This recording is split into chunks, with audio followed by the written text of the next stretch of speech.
All right, everybody. Hope you all doing well. Hope you all doing swell. Let's get into the action here. So I'm going to do something a little bit different. Some of you may be familiar with the game Lagoon. Clearly, this is the normal startup screen for Lagoon. But I wanted to start here because y'all need to see the most amazing intro to any video game ever with some of the best music ever. That's right, Lagoon, one of the best games of all time. This is Lagoon for the Sharp x6800. For those who don't know what the Sharp x6800, it is a computer. It's a 68,000, not 6800. That's quite okay here. Let's see if I can fix that real quick here. Let's see. There we go. Let's fix that right there. There's an extra zero in that number. Let's fix that right there. Okay, and I'll go ahead and reset my timer. There we go. We're going to fix that number right quick right there. So, this is Lagoon for the Sharp x6800. It is specifically a computer that was based out of Japan that featured a dual disk drive, dual floppy disk drive. And it was a unique computer system, kind of like the MSX, but quite a bit more powerful and unfortunately quite a bit more expensive in some regards. But this is the original version of Lagoon. Most of us remember Lagoon from the Super Nintendo. This is actually the original version. It was actually on the Sharp. So, today I'm going to be bringing you the original version of Lagoon for the Sharp x6800. This is the English translated patched version, so it does have that involved. But I'm not going to let this go too long because it's obviously a very long run. It's actually much longer than the Super Nintendo run for two reasons. One, because I routed it. First problem. Second, you have to do a lot of grinding, so we'll get there. But you get cutscenes! You get cutscenes! Look at them cutscenes! The mad action. You didn't get these in the Super Nintendo version. You got Matthias and Zero over there doing some Dragon Ball Z action. That's right. Alright. Excellent. We're going to let these play out just a few moments, but I'll tell you what I'm going to do. Because I know this run's going to run long, I'm actually going to start my timer now. Because as soon as the game starts, it goes straight into it. There's no build-up, there's no slowdown, there's no stop. It goes straight into the game. But we're going to go ahead and add in the cutscenes. This is going to be a 100% all items run. We're going to collect one of every single item in the game. And every shield, every sword, staff, crystal, usable item, and kill every boss, and etc. So we don't stop. We don't stop. The train don't stop. We immediately go into the game after the cutscenes that begin. And there will be some disc changing. This is one of those games that does involve several discs, but 3, 2, 1. Well, actually, I get to start the timer from the actual main screen, but it's okay. We keep getting confused too. Come on. Behave now. Alright. And go. So, we are in Ashland, or Atland, depending on how you read it or how you look at it. Atland. So we start off by going home. That's right. We start by going home. Our home is a bakery. We are the son of a baker. Nacelle. Not Nasir. Nasir's in the SNES version. We are Nacelle. Nacelle, have you finally come home? Well, just don't stand there. Come in. Oh, you have to go visit the mayor's house. He's been worried about you. And that's his mom, and that's his sister. Say hello to his family. Excellent. I don't seem to be dropping any frames. Thank you for the sub. Oh, I do see that going. It's not from me. It doesn't look like it's from me. Alright, be back. Hold up. Hold up. Stopping before we start.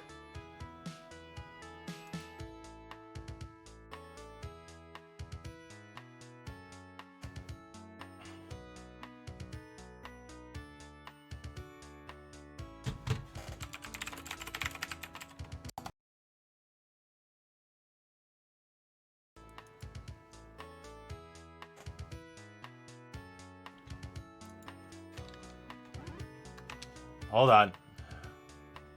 I don't know if we're live. I'm gonna wait until it says we're back here. That's fine. We didn't get that far. We got a minute in. Let's go ahead and get back here. Hold on. We just started. Alright, it does appear to be okay. Is it okay? We back? We alive? Looks like we're alive.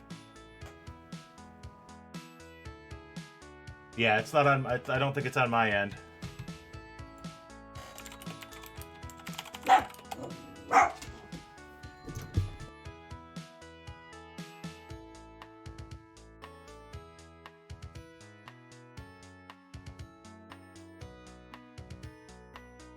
You get the bonus bork bork in the background. Okay, so we're going to start again. By the way, this is the very start of the game. I'm actually going to just grab a save here and then just run as soon as we're loaded. Bark at the connection. Bark! Bark the connection away. Bark! All right, let's go. Once again, this is Nacelle, the hero of Lagoon. We're going to immediately run up here and go home to the bakery. Like we said, it's on the streamer bear. Oh, it is on Restream. This is emulator. I don't have the money to buy actual hardware. So this is Nacelle's home. This is Nacelle's mother. She's happy to see us home. Sister's happy to see us home. But oh wait, you've got to go talk to the mayor because there's crap going down. This is Lagoon. I don't know if that's connecting or not. That's fine. But so yes, Nacelle does have a family. And yes, this is on the x6800 emulator. Not hardware. I don't have the kind of money to buy that kind of hardware. It's expensive. So we start by going to talk to our mother and sister. They'll tell us, hey, great you're home, but go talk to the mayor because crap is happening. So we run home to go talk to the mayor. But I'm sorry, dear. My husband just left for the church. And we have to immediately play tag with the NPCs and the chicken. Say hello to the chicken. Hi, Hud. I'm streaming. I'm live. How much a cart of Lagoon? And a SNES cart? Probably not too much. The x6800? A bit more. Oh my, if it isn't Nacelle, have you returned? Such a splendid fellow. Oh, the water around town has become badly corrupted, and I'm at a loss. As far as I know, nothing like this corruption has happened in Lake Leyland for over 300 years. Uh-oh. Help! Someone just returned from the valley and he's badly hurt. Please, hurry! So, I went through and I had to reroute this game because the Sharp version is just a tad different than the SNES version. Maps are different a little bit, just a tiny bit. The item layouts sometimes are a little bit different. But the triggers are also a little bit different. So I had to relearn where the triggers were and do all of that. And so we're doing almost the minimal possible just to get through. Obviously, it's speedrun. It's terrible that monsters came so close to town. Oh, Nacelle. Doug was looking for you earlier. So here you're told about Doug. Does anybody remember Doug from the SNES version?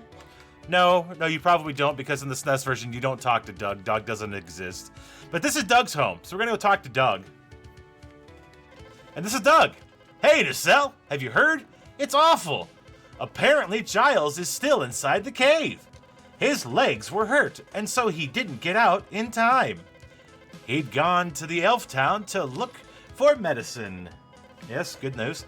We've got to talk to the mayor. I know it's medicine for his mom, specifically. Let's go talk to the mayor to reopen the cave entrance. So the cave entrance was locked down because of all the monsters, blah, blah, blah. And apparently, somebody got stuck inside, went inside because they weren't supposed to try to get medicine, and now they're stuck. Nacelle, just a moment. Oh, my boy, you've come at a good time. The fact is, I need a favor from you, and it relates to the matter of Giles. Apparently, you've already heard about him being trapped in the cave. Oh, it's unfair to you so soon after your return, but no one else in town can battle monsters. Apparently, neither can we, because we're not the level for it. The matter of the water is likely connected. The water's all nasty. So you can think of yourself as saving the town. Of course, we haven't much to offer. However, this letter to Prince Phillips and this small sum of gold should help you prepare yourself for the journey.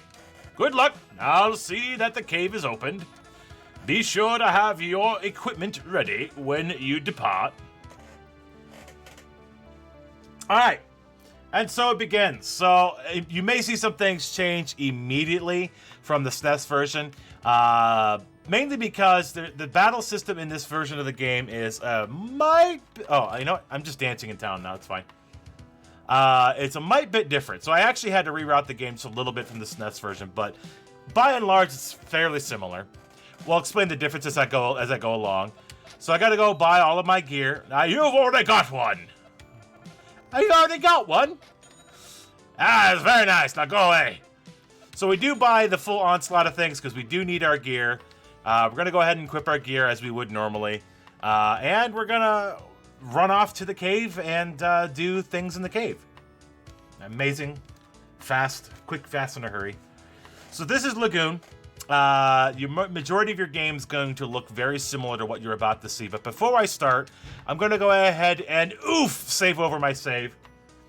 Save early, save often. Deaths are extremely costly time-wise. And oh, look at that. We have a sword. So, our goal on the first floor before we even begin doing pretty much anything of any note is to level up. So, you will see a lot of the grinding sessions here. You're going to see me doing a lot of fighting monsters, looking for monsters and doing that. So, a lot of the run bends itself on enemies dropping in a position that is actually relatively nice. And if you would like to have a donation incentive, and I actually thought about doing this myself until recently, but if you would like to, like, say, donate $1 per death, that would be wonderful. That'd be a wonderful thing to help out the Feed the Kids Marathon. Because, of course, like I said, like we have been saying, this is the Feed the Kids Marathon. The whole goal is to raise money for the Random Acts charity. Obviously, during this stream, that is no different. So if you would like to tag along and pay maybe $1 per death, maybe 10 cents per death, whatever the case, whatever you can offer if you can, fantastic. If not, that's okay. But I'm going to kind of keep track of that, and if I have the ability to, I'm going to go ahead and do some sort of donation based off of that as well. I don't want to die on purpose, though, because dying is bad. Dying, it spends a lot of time that I don't want to lose. But you'll also notice something else that's different so far. You'll notice that I am not... There's some money. Useless, but there's some money. You also notice that I'm not swinging my weapon at the enemies. In the SNES version, you can get plink damage from this. In this version, you get nothing from doing this swinging. It's 100% shove, poke strats. You don't get anything else from doing this. Nothing fancy. You can still jump. Jumping is still part of this game, which does come into play in a few places. But some of the big differences is in combat. The reason why this run, and this actually goes into the reason why this run usually lasts a lot longer than the SNES version, is because you cannot do any damage whatsoever to an enemy unless you have the appropriate level, period, and end of story. Also, the generation, you can actually push an enemy against the wall and instant kill them, which is really nice. But you cannot do any damage to a monster or a boss or anything unless you are at least the bare minimum level to hit them. In the SNES version, you can actually do a minimum. If you're under leveled, you can do a minimum of 1 or 2 damage per swing. You don't get that in the original version. This is, of course, that original version, so we do have to do a little bit of grinding. So the reason why this game is as long as it is because we do have to do that grinding. So a lot of the speed tactics, or the speed focus, is trying to do the grinding as quickly as possible, or to at least a minimal where obviously the timing is good. And I've gotten the actual full PB down to just under 3 hours, which doesn't seem like a very good time compared to the SNES's like hour 30, hour 40. But again, keeping in mind that since you can't hit monsters until you're at least a minimal level, you gotta deal with that. And that's fine. But the reason why I enjoy playing this version so much is because the music is better. There's a few things in this version that you don't have to do that you have to do in the SNES version. Things like, you'll see one coming up here shortly. And I'm very happy to say we don't have to do that. Oh, look at this. All these guys over here. That's good. Little pocket of So, basically, my goal is to get a certain amount of... Oh, my goodness, they're all over here. to get a certain amount of levels between certain different checkpoints to the game. Now, there is no actual, let me say that before, clear that up real quick. There's no actual checkpoints in this game. There's no, by the way, hello, El Rock, how you doing? Also, hello, Blur, STG, with a taste it. There's no actual checkpoints. If you die, you literally go back to the very beginning screen of the game. And that is the entrance to Atlan, the very first town. So, this is why deaths are bad. Deaths are extremely bad because, first off, you have to wait for the game over to cycle through. Then, if you died in... Okay, we're level 3, that's good. That's our first check mark. If you died on a different disc, you have to wait for 2 disc loads to come back to where you were. So we're going to go ahead and do a quick save here at the first area of the Golden Cave. We're going to head over here, and we're going to kill a guy on the wall. No, he's not there. Okay, it's fine. So we're going to be spending a lot of the first bit of our game here on this particular floor. And the reason why we wanted to get to level 3 is because we can't do damage to the skeletons that are walking around here until then. And the skeletons on this floor are why we're here. And not on the first floor, because they do give us a bit more experience. In the beginning, it's like 1 or 2 experience for the blue blobs, 2 or 3 for the little hound dogs here, 3 or 4 for the skeleton bros. So we spend quite a bit of time on this floor. We're gonna go ahead and do a bit of grinding here. We want to get to level 4 or more here. Ow, ow, ow, ow, ow. See, that's what happens. So. Like somebody pointed out, the E strats, and it's not Y strats, it's E strats. Yes, you do E poking strats for your battling in this game. And you do get magic eventually. Oh, you're on the wall. You're on the wall. Can I kill you? Oh, I didn't get around him. All right.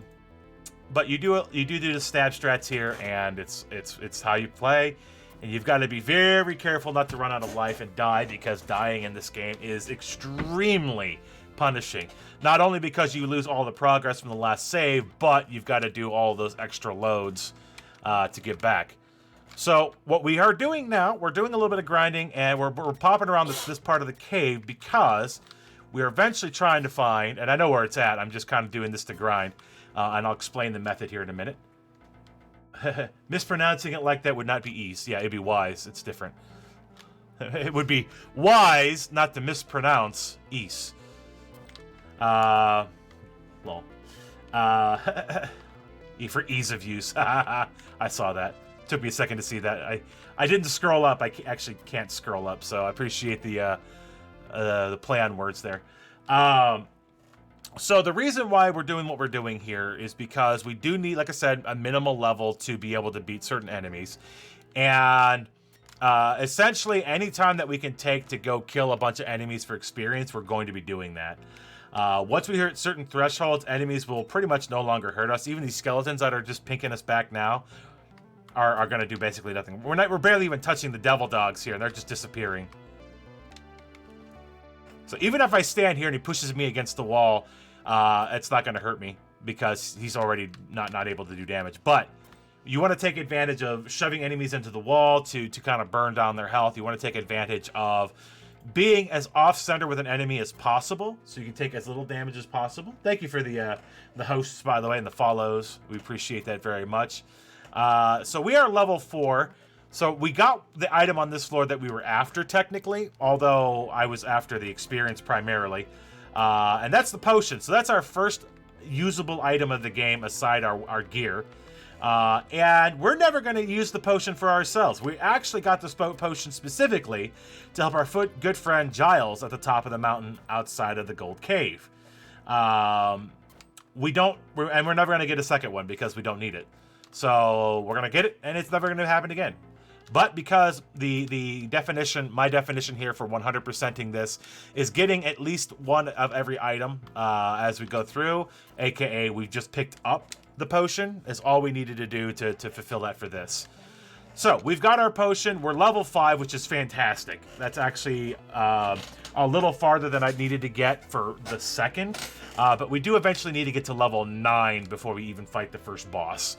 There's a couple reasons for that. But first off, are you guys excited for a escort mission? Are you excited? Please tell me you're excited for some escort mission. Let's go. Nacelle, is that you? When did you get home? I got injured and I've been hiding. If only I had a potion. Do you have one? I do. Thanks! I didn't say I was going to give it to you. You're a lifesaver. I'll be able to return to town with this. By the way, wasn't there a strange door on the first floor? I've heard the old lady at the Priory was talking about that. Thanks. By the way, no escort mission.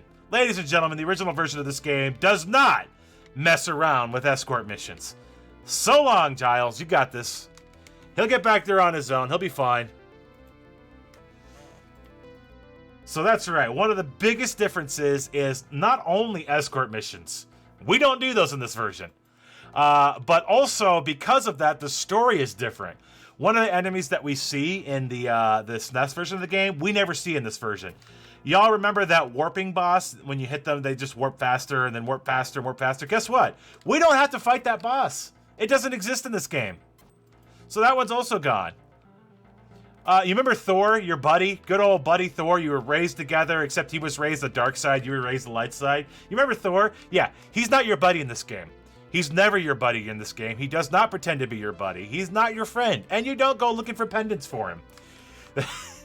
So there's a few very, very striking differences. Very, very striking differences between the SNES version and this. Again, this is the original version. This is an English patched version, to be clear. I may eventually run this under the original Japanese version, but it's nice to be able to see what's being said and remind myself as I play what the heck I'm supposed to be freaking doing. But since nobody else runs this version of the game that I'm aware of, I kind of been making up the rules as I go along per as far as some of those little details. It's fine. By the way, hi Outworld, how you doing? So now we're going to go outside, and we're going to kill some more things on the way out. We are always grinding. The grinding in this game does not stop. We kill everything that we can find along the way. But before we continue on, we've got to go back to town because our good friend Giles at the top of the mountain here has just told us that there's something waiting for us in the Priory, maybe to open that locked door on the first floor that we didn't actually see for very long. Also, A+ for censorship. Because the Priory in the SNES version wasn't a Priory. It was a very different character altogether. And what they give you in the SNES version is a very different item altogether. Yeah, hope you're all comfy for this one. This was a long one. So, you have an interest in the door, eh? It's sealed by magic. You'll need this exorcist blade to open the seal. Do take it, but be prepared if you open the door. Better visit your mother before you go, eh? I don't know if you'll return alive. So she gives you a knife. In the SNES version, it's literally just a key. In this version, it's a knife. You never actually see it being swung or anything, but... So before we go, we do have to visit our dear old mother, and we want to make sure we do that now. Otherwise, it's a heck of a trip back just for a specific key item. Nacelle, do you have to leave again? Well, I suppose that must be the fate you were born to. Be strong, but don't throw your life away, okay? Here, I made some bread for you to bring with you on your journey. Take care. Required, by the way. Absolutely required key item. Nacelle, you will come home safe, right? Promise me. So, if you talk to every NPC in the towns going forward, you actually do see your sister. Your sister trails after you. So you do actually talk to her again. But guess what? Unless we die, we never visit Atlin again. Completely done. We're gone. Atlin's bye-bye. And before I actually enter in the cave, I'm going to stop and save. Save early, save often. In this game, you absolutely need to save because a death, like I said, is extremely punishing. You lose a lot of time just from the loading times, and you lose time for any of the grinding that you've done to that point. So, we are at level 5. We are very close to level 6. We need to be level 9 for Samson. Now, again, like I said earlier, in this game, you have to be a minimum level to even damage an enemy. Oh, there's an enemy in a wall. You have to be a minimum level to even damage an enemy. So that minimum level for Samson is something like 6. So at level 6, we could run in and start damaging Samson. But there's two reasons why we don't. First off, if we go at level 6 to try to beat Samson, he will wipe the floor with us. Because we only do like 1 damage a tick, and it's or 1 damage per plink, I should say, not tick. So he will just wipe the floor with us if we are not higher level 6. Because one of the parts about doing this face-to-face combat is you kind of trade blows based off of your damage output, and you trade blows based off of your defense. So if your defense is too low, and you do that bounce-to-bounce, face-to-face plinking action there, like you're doing here to fight these enemies, and your defense is too low, your health will just soak away. And Samson has a fairly decent attack rating. I mean, he is a boss. He kind of needs to. So for us to fight Samson minimally safe is level 7 or 8. 6 is minimum to do damage. 7 or 8 is minimum to survive the fight. So yes, we have to worry about that as well. Obviously, this is a video game. You have to worry about surviving when you're fighting things. So why level 9 though? Well, here's the problem with the area coming up. Just because we're leveled up to fight the boss doesn't mean that we're ready to take and trade blows with the enemies in the area immediately afterwards. So if you're playing casually like I am, like you're kind of seeing at the moment, it looks very casual, pretty much is. And you go into the next area and you manage to beat Samson at level 7, the bugs, literally bugs, in the next area will wipe the floor with you. Even at level 9, they're tough. And it's insane how tough they are. So basically how I designed this particular run, and yes, I had to route this myself just because I don't think, honestly, other than having the SNES version to go off of, there's little bits and pieces that had to be rerouted for this because the triggers are a little bit different. There's really no good way to approach it without grinding. So yes, there will be a lot of moments where we're just sitting here grinding. So I will definitely take those moments to remind you why we're here and all that. Like, you know, we're here for Random Acts. We're here to raise money for Random Acts. This is our Feed the Kids Marathon, a 4th year in a row doing this. Highly encourage you to drop a little bit of money, but if you can't, that's fine. We're happy for y'all being here, hanging out with us, chit-chatting with us, and enjoying the good music, the good vibes. And sharing it along. If you can't do anything, that's fine. Maybe share it along to a friend, a family member, somebody else who may be awake at, well, it's only 10 o'clock Eastern, so it's not that bad. For now. Hi, Mike. How you doing? The biggest of Mikes has entered the arena. So I'm going to count up all the deaths, and if you'd like to, as a donation potential, every time I die, maybe throw in $1 or a quarter or something like that.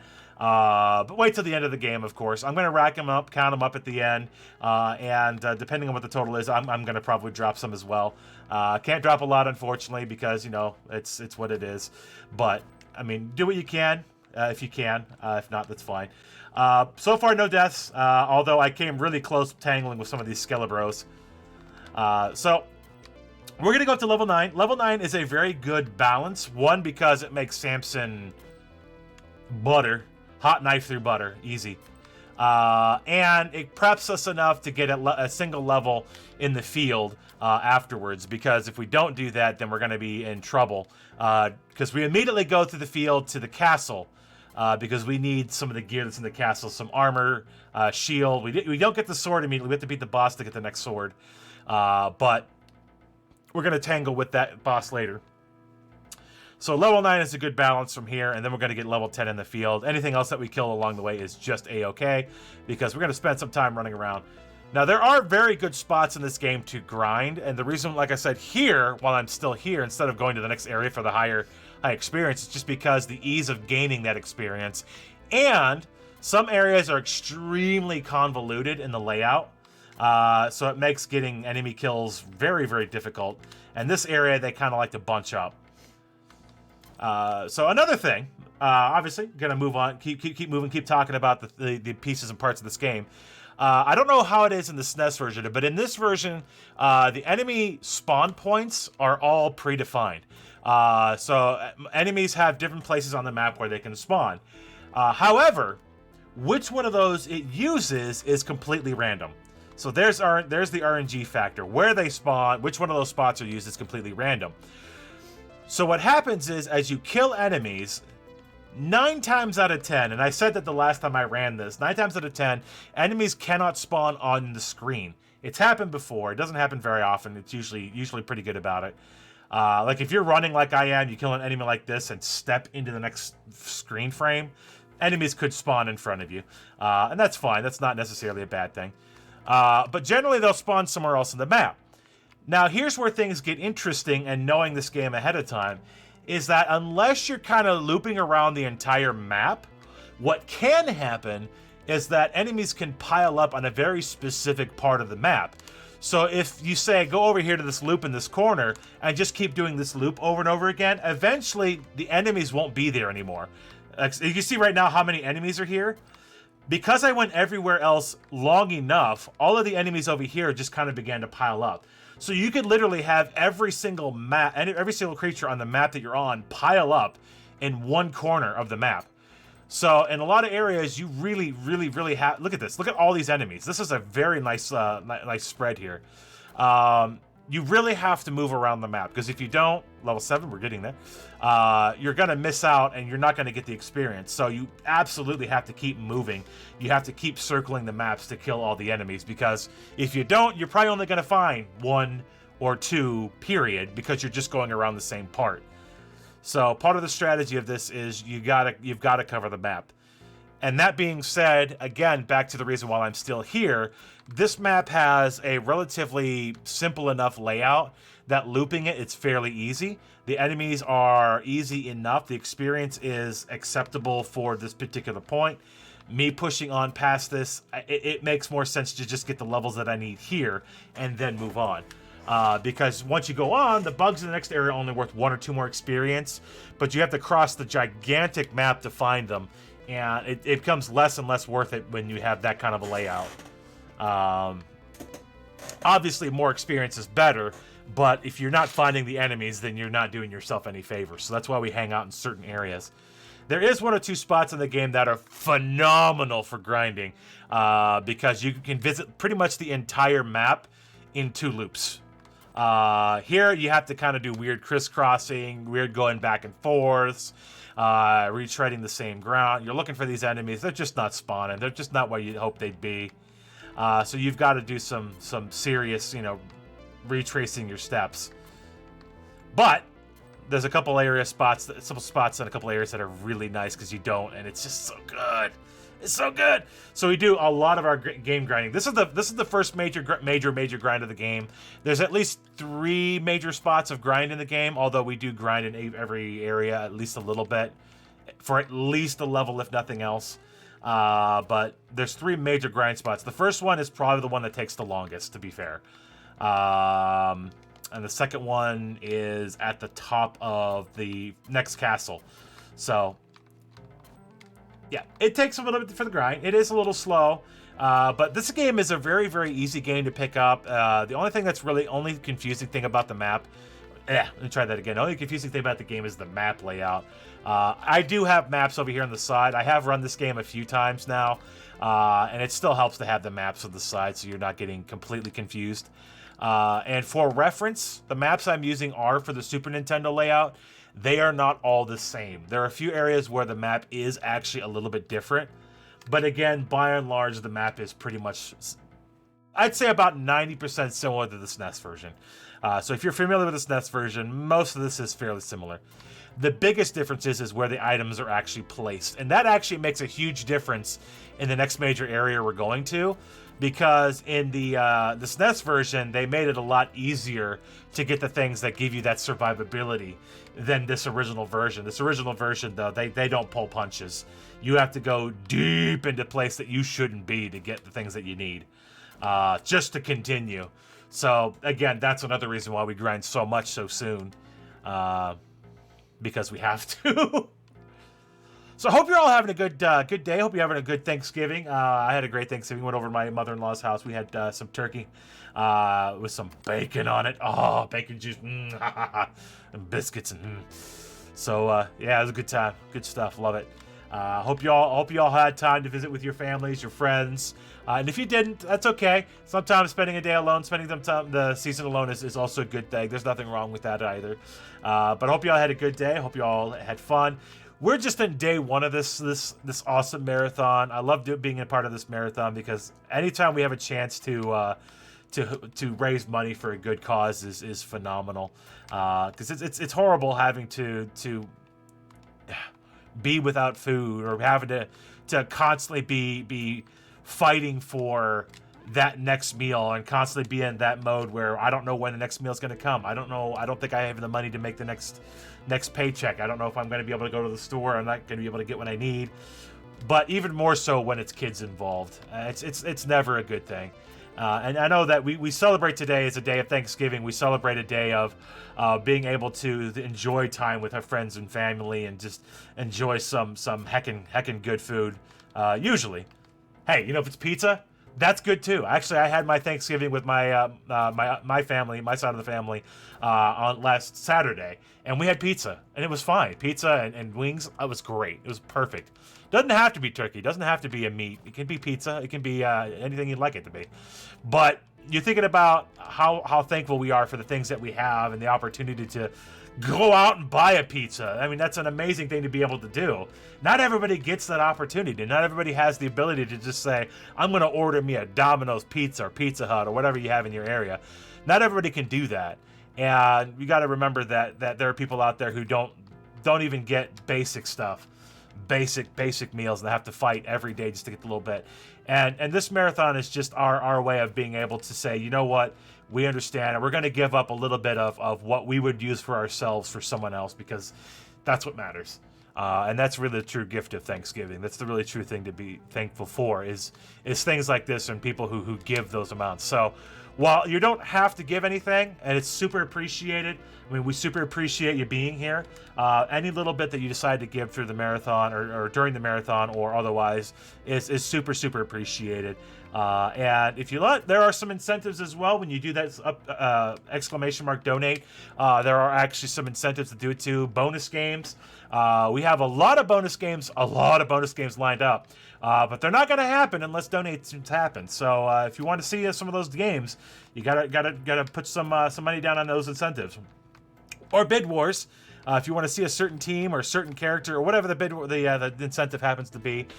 Toss some coinage down, and again, like I said, I've got a donation challenge for every death. Donate $1 or a quarter or 50 cents. I hope you'll do that with me.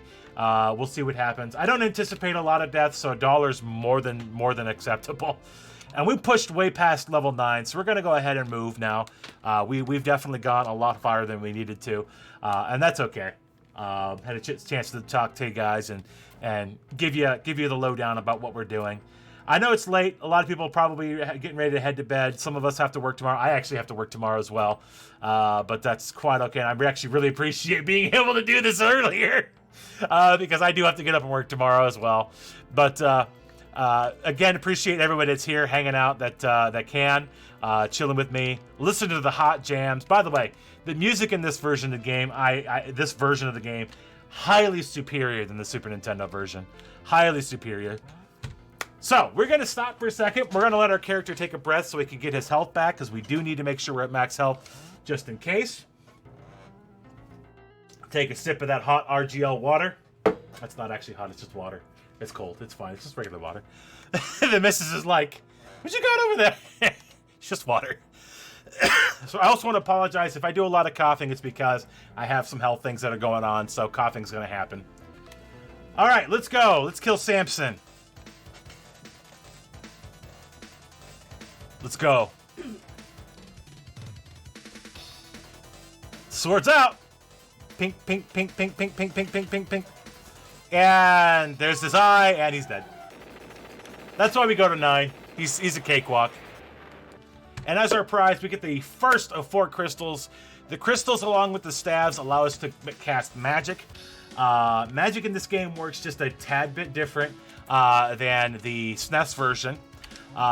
The level of the spells you cast are entirely dependent on the level of the sword that you're using, which is different because in the SNES version, the level is determined by what combination of crystal and staff you're using. In this game, it's based on the level of sword you're using. So to cast magic at all, you have to have the matching staff and gem. By the way, hot jams. So yeah, we have the level 1 sword, so the spells are going to be based off of that, which it's different per staff, so it changes. Ow, ow, ow, I misstepped. I got hurt. And here we go. You see, this is what happens. You see how the enemies just kind of bunch up here? I like to see that. I love to see that. And these, the beetles here are really the best to kind of show that off. The clumping. The clumpage. You don't like clumping to happen, but in this case, clumping is okay. Alright, so I'm going to stop in the village real quick to heal. So one of the biggest benefits of just running into town, and it's time saving, is if you run into town and save... Oh, look at them. Look at them. Thank you. Running in, stopping, you'll heal your magic and your health faster. So every once in a while, if you're low and you're near a village, run into the village, take the quick heal. Also, don't accidentally save. Okay, glad I did that. Or load over a save.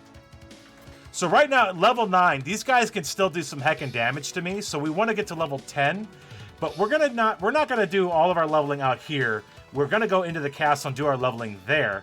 However, before we go in and do much of that, we need to actually get some levels to survive to get the key items that we need before we can do that grinding. So we're going to run around Elffield real quick. Elffield is some amazing music. I love this track. This is probably one of my most favorite tracks in the game.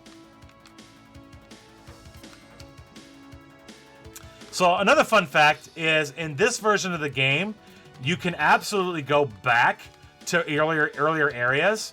Normally in the SNES version, as soon as you get past Samson, it cuts you off from being able to go back to Atland. The entrance here just seals. So that's a good and a bad thing. It's a good thing because if you forget something or think that you're going to need to go back and get, say, a potion or something that you can't get cheaper here, it's not a bad thing to be able to go back and do. Look at, they're all over here. They're all over here. They're all over here. This is the clumpage. This is what happens. We like clumpage. We like clumpage in this game. And we're level 10. That's good. So that helps. We're still going to kill what we can. We're going to make a visit to the village. Oh, they're all over here. They're all over here. So, by the way, you can't go into this town unless you have bread. These elves do not like you. They do not want you in the village. But if you bring bread, oh, come on in. Perfect. Bread is the best gift you can give. Hot, fresh bread. Oh, there's nothing like hot, fresh bread. Mrs. makes bread all the time. There's nothing like it. Just fresh, crusty bread, fresh rolls. Oh, I love me some bread. My body tells me that I should love bread a little less, but it's, don't worry about it. It's fine. Alright, so onward to the castle. We're level 10, so we should be able to survive a little better. There are enemies here that can still hurt us really, really badly. So we do need to be careful about that. Also, less broken bridges. You can't accidentally fall off. There's no tablet hanging off over this left side that you have to go jump across to get. Consequently, there's literally nothing over here. So that's another change. That's literally another huge change. Bears. So before I go in, I'm going to save. So when I said earlier, all of the locations where enemies are, let me turn down the music a little bit for me. Where all the enemies are is predetermined. So if you go into a dungeon and save, you reload a save, and if you're near a spot where an enemy spawns, guess what that enemy's gonna do to you? Especially if you're too low a level to be messing with them. So these guys are the big guys in this area. I'm gonna end up dying. That's fine. If I die, it's fine. The gold guys in this area are trouble because they can speed up and start shoving you around. By the way, they're bears. They're bear knights. If you look really closely, they've got the face of a bear. A black bear, but a bear. Hanging out over there. We healed. So yeah, you want to be really careful when you do a save inside anywhere, because if you save right next to a spawn point, they will pop up and kill you. So actually, the ones here I need to worry about aren't. I'm getting pinned here. The ones I'm worried about more so are not the gold knights. I'm worried more about these black knights, because these guys actually, despite the size being smaller, literally half the size of the gold knights, do a lot more damage, and they're a lot more focused. So we are still going to take any bit of experience that we can get. These guys are a little tough at the moment, and I don't like tangling with them yet, but we do need to get whatever we can get from them. as long as we're careful. There we go. There we go. There we go. You can't hurt me. He can. He can. He's hurting. Ow! That really sucked. All right, and there's definitely one more at the end of this hall. I'm going to try to zoom into the door before he gets to me. There he is. Good. Okay. So now we're on the roof. We're already on the roof. Now, normally for this particular castle, you grab the key off of the first floor, you go down to the basement and unlock the elves that are locked out. Then, from there, you go back to the village, get the cape, come back in, free the elves, send them on the way. You're going to notice a running theme. You remember Giles? We're supposed to escort him out in the SNES version? We don't. Giles can help himself. You know the elves that are in the some of you who are familiar with the game, you know the elves that are locked up in a prison cell down here, and they're like, hey, can you go get this, the mantle? That guy's really dangerous because you never know what way he's facing. I killed him anyways because he's still worth a lot of experience at this point. But you know those guys down there? We're supposed to go down, say hey, bring them their magic flying movable mantle, and send them on their way. Yeah, they're not going anywhere. Spoilers. So I am purposely avoiding these guys because these guys I'm not doing any damage to, as you can see, are very, very little. I'm also avoiding them because they do a lot more damage to me than I can handle.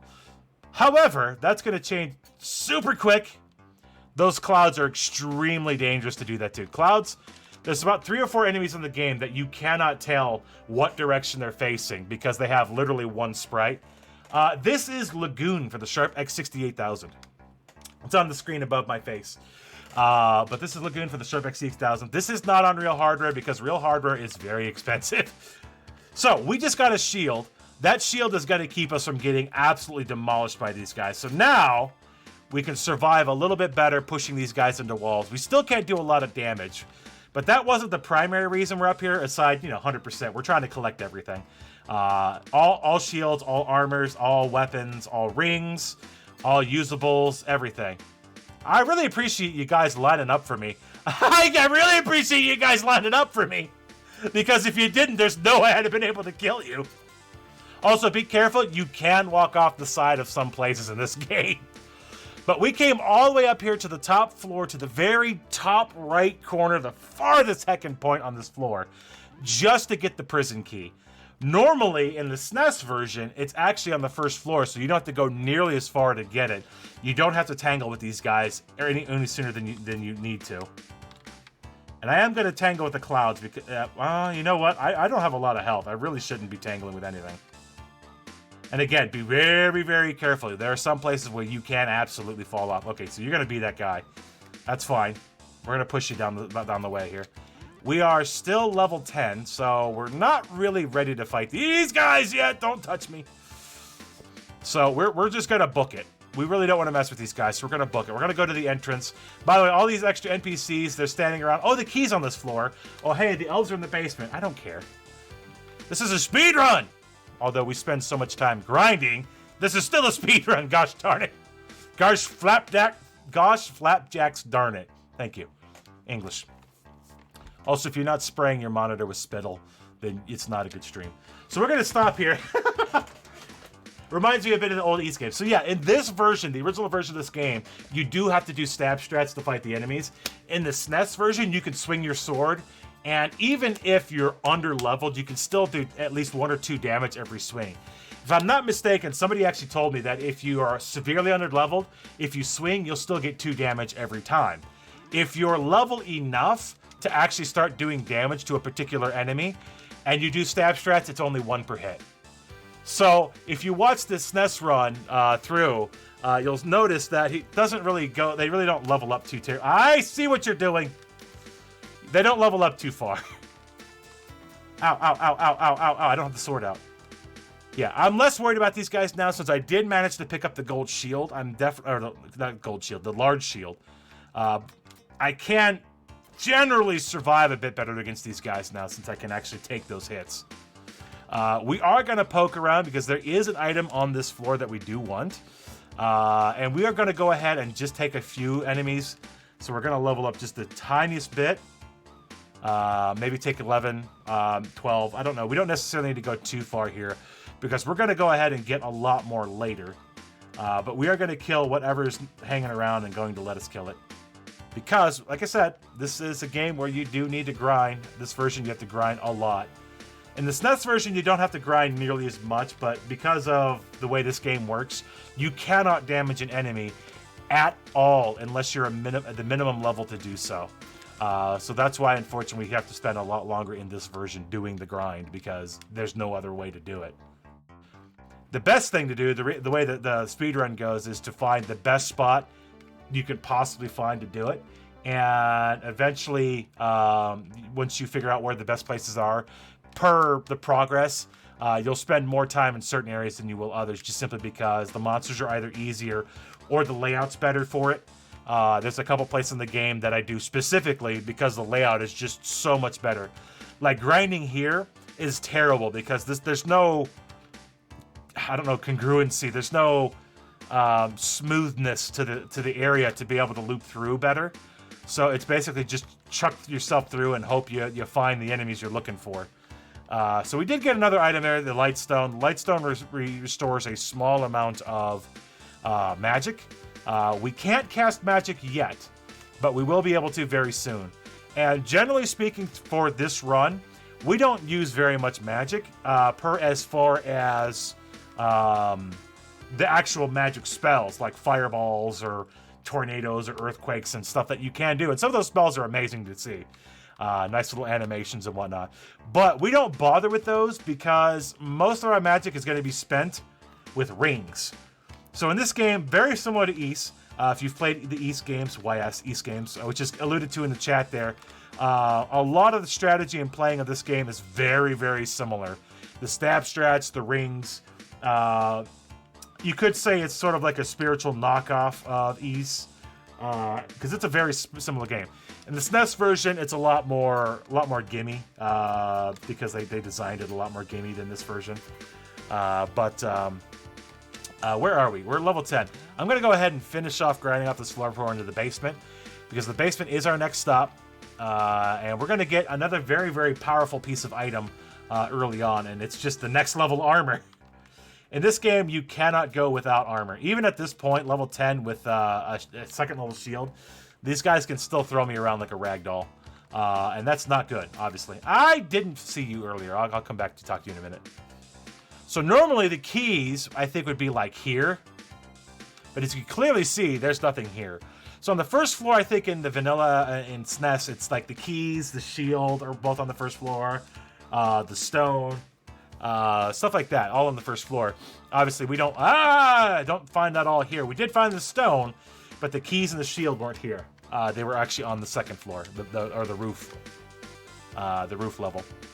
So we are level 11. We are where we want to be. I'm going to go to the basement door because we've gotten where we wanted to be for this, and we're going to spend a little bit of time in the basement because there's a few things down there we need. Also, progression, so we kind of have to. So, let me clear this spot off. Is anybody hanging out over here? I'm going to go ahead and sit here and get health. It is a better thing to stop and wait for your health to regenerate than it is to take a death literally anywhere in the game. You save so much more time just letting yourself heal up. Hydrate and cough drop. All right, we're healed up. We're going to save.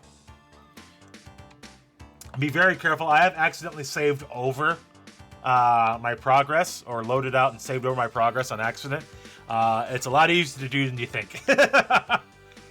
So this is on the Sharp x6800. Obviously, I'm using emulated hardware or emulated software. We got to fight wizards and jellyfish now. A real x6800 is a Japanese computer system, a contemporary of like the MSX, I believe, and a couple other systems of that time. One of the unique features of this particular system is that the Sharp x6800 featured two readable disk drives, two readable floppy drives, which is great because a lot of games featured multiple floppies. This game has 5. there are actually 5 discs for this game. We now have our next armor. So there's a system disc, disc 1, 2, 3, and there's also a user save disc. So there's actually a very, very significant amount of discs used for this game. And the disc swaps, if you die a lot especially, happen fairly often. The user disc usually stays in the left bay or the 0 bay, and then the discs 1, 2, and 3, or labeled 1, 2, and 3, cycle through on the second drive. So you'll notice that I've just literally run into these monsters and they've done no damage. I am absolutely completely fine and completely safe now from anything that's in the basement and everything that's on this first floor. Even at this point, because this armor boosts you up so much that there's very few things at this point back that will do any damage. If I didn't have the large shield or the gold armor, these guys would be ripping me to shreds, and that would be obviously a bad thing.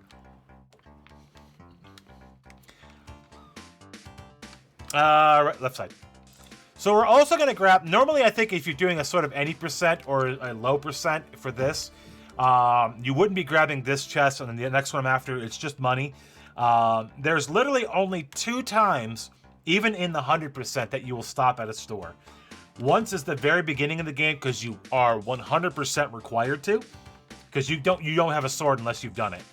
Also, these guys can cast magic every tick. They're usually pretty polite about it, but you can have a wizard that just fires like 5 or 6 times in a second. It can happen. It's nasty. But usually they only fire once or twice before you kill them. But yeah, they can just spread shot. Contra spread shot, mother. Oh. So we're gonna go visit the lovely elves of Elfland. Or Volo? I think it's Volo. Excuse me. Open the door. The only one of these guys we need to talk to is this one. Oh, did you come to help? We wouldn't mind it if you get out of here, though. I'm sorry, but could you go back to the village and bring us the Cloak of Transit? Could you go back into the village and bring the Cloak of Transit? Sure. I'll get right on that. So, there are triggers to be able to progress. And I've rerouted it. Obviously, people are like, the SNES one's already out. It's been out for a while. You didn't route anything.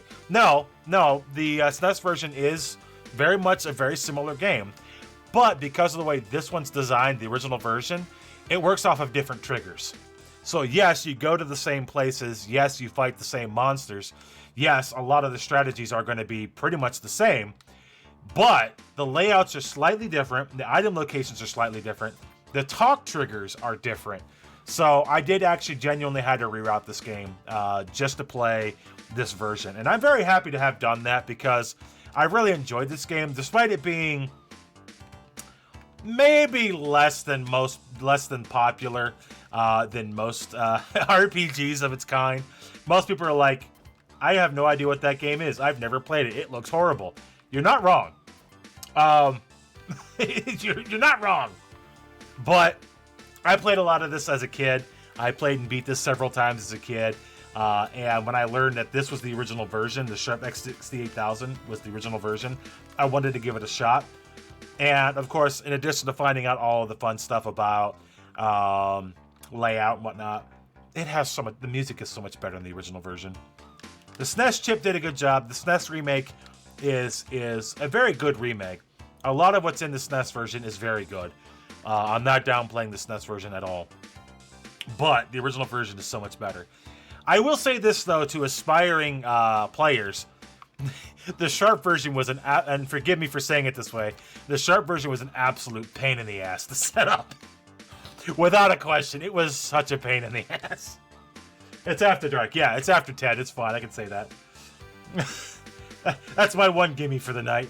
Yeah, it was such a pain. Because not only, if you want to play it in the English version, you first have to patch the discs. Or find somebody who has the discs that are already patched. And then, if you didn't already have a patched user disc, you have to make a user disc, for one, which is a challenge in and of itself, because you need the manual to do so. And obviously, manuals being scarce these days in physical form, you have to hunt down the manual. And after you figured it out, you then have to patch that disc.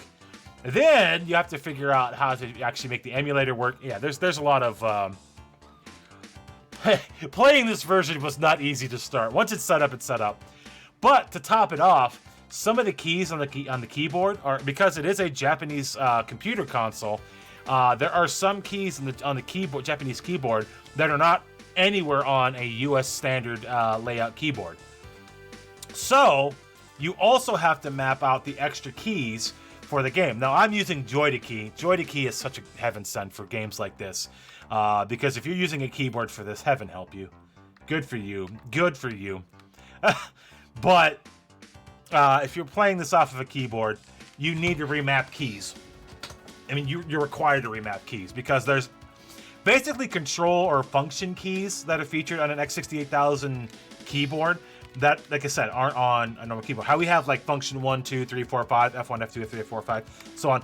There's also like an XM1, XM2, XM3, XM4, and this game uses 2 of those. So if you're gonna play this game, first off, good luck. I'm more than happy to help anybody who wants to try to get into it, because it was a massive pain to get in to begin with, and it's a lot to get into it. But don't get me wrong, once you've done it once, a lot of that you've got set up for other games that are on the Sharp x6800. There's some really good ones out there. So we have finally come back to the village. That's Matthias. That's our trainer. He's happy to see us. Let's see if Zera's hanging out in the back of town. I think we may have passed the trigger. He's disappeared. Nope, there he is. There's the evil guy. There's the one who trained Thor. He's hanging out back here. But we're going to visit the Elder. Get out of my way, lady. Get out of my way! Oh, everyone's safe? My thanks to you, young human. This is the Cloak of Transit. I entrust it to you. Something to thank you. Take this staff. With this, one with magical ability will be able to use fire magic. Of course, you'd need an Inferno Crystal as well. So, we saw those lovely elf critters in the basement, elf guys in the basement. There's our staff. We can use magic now. So we're gonna equip that just for giggles. We can fireball. We can't do it in town though. So, the mayor entrusts us with the Cloak of Transit. We're gonna go take that back to the elves. We're gonna go all the way back into the basement of Philip's castle and give the elves the Cloak of Transit. No, we're not. So, one of the things in this version of the game, they never put a trigger that requires you to go back and do that. So, guess what we're not going to go back and do? So, those elves are literally just going to be stuck in the basement of the castle for eternity. Bye! But here we go. Grind session number 2. Here we absolutely do need to grind. We've got to go ahead and get a couple levels. We want to be level 13 or 14 and then go to the up and into the castle and start grinding there. Again, we grind a couple levels out here just because it's convenient and it's here. And the enemies here do like to clump up, so it's nice. So, round 2 of the grind. But we get to enjoy probably one of my most favorite songs in the entire game, Elf Field. Oh, look at that. Look at the clumpage. Look at the clumpage. Clumpage! Clumpage! Oh, they're all here. But yeah, you've noticed something. We didn't have to escort Thor around Elf Field. So, yes, the original version of this game did not require you to do any escort quest. You don't have to escort Giles home through the mountain. You don't have to escort Thor through the field looking for his missing pendant or tablet. I don't remember what it was. Doesn't matter. Doesn't matter. I don't play that version of the game. I don't play that version of the game anymore. Don't need to. I play this one. Clumpage? No, no clumpage. Oh, clumpage? Clumpage! So how y'all doing? Hope y'all had a good day. Happy 1 hour mark here. We're about a third of the way through the game. And like I said, I really enjoyed this game. I mean, it's funny because a lot of people will see Lagoon and go, yeah, that's not really that much of a game. It's not really that great. And generally speaking, for the most part, it's not what I would call a top tier game. The SNES version was a fantastic remake compared to the original. Now that I've had the opportunity to play the original. I now will now and forever prefer the Sharp version. Like I said, better music, and now that I'm more familiar with it, better layout in some cases. But if you're a speedrunner of the original, I keep saying original, if you're a speedrunner of the SNES version, a lot of the things for that may translate fairly well here. But there, like I said, there's some talking triggers that you have to figure out and learn. And of course, you no longer can do slash strats. You can only do stab strats in this version. So you are 100% required to do stabbing. Oh, we have fireballs. I haven't actually showed off magic yet. So that's magic. Yeah, fireballs. The clubbage! The clubbage!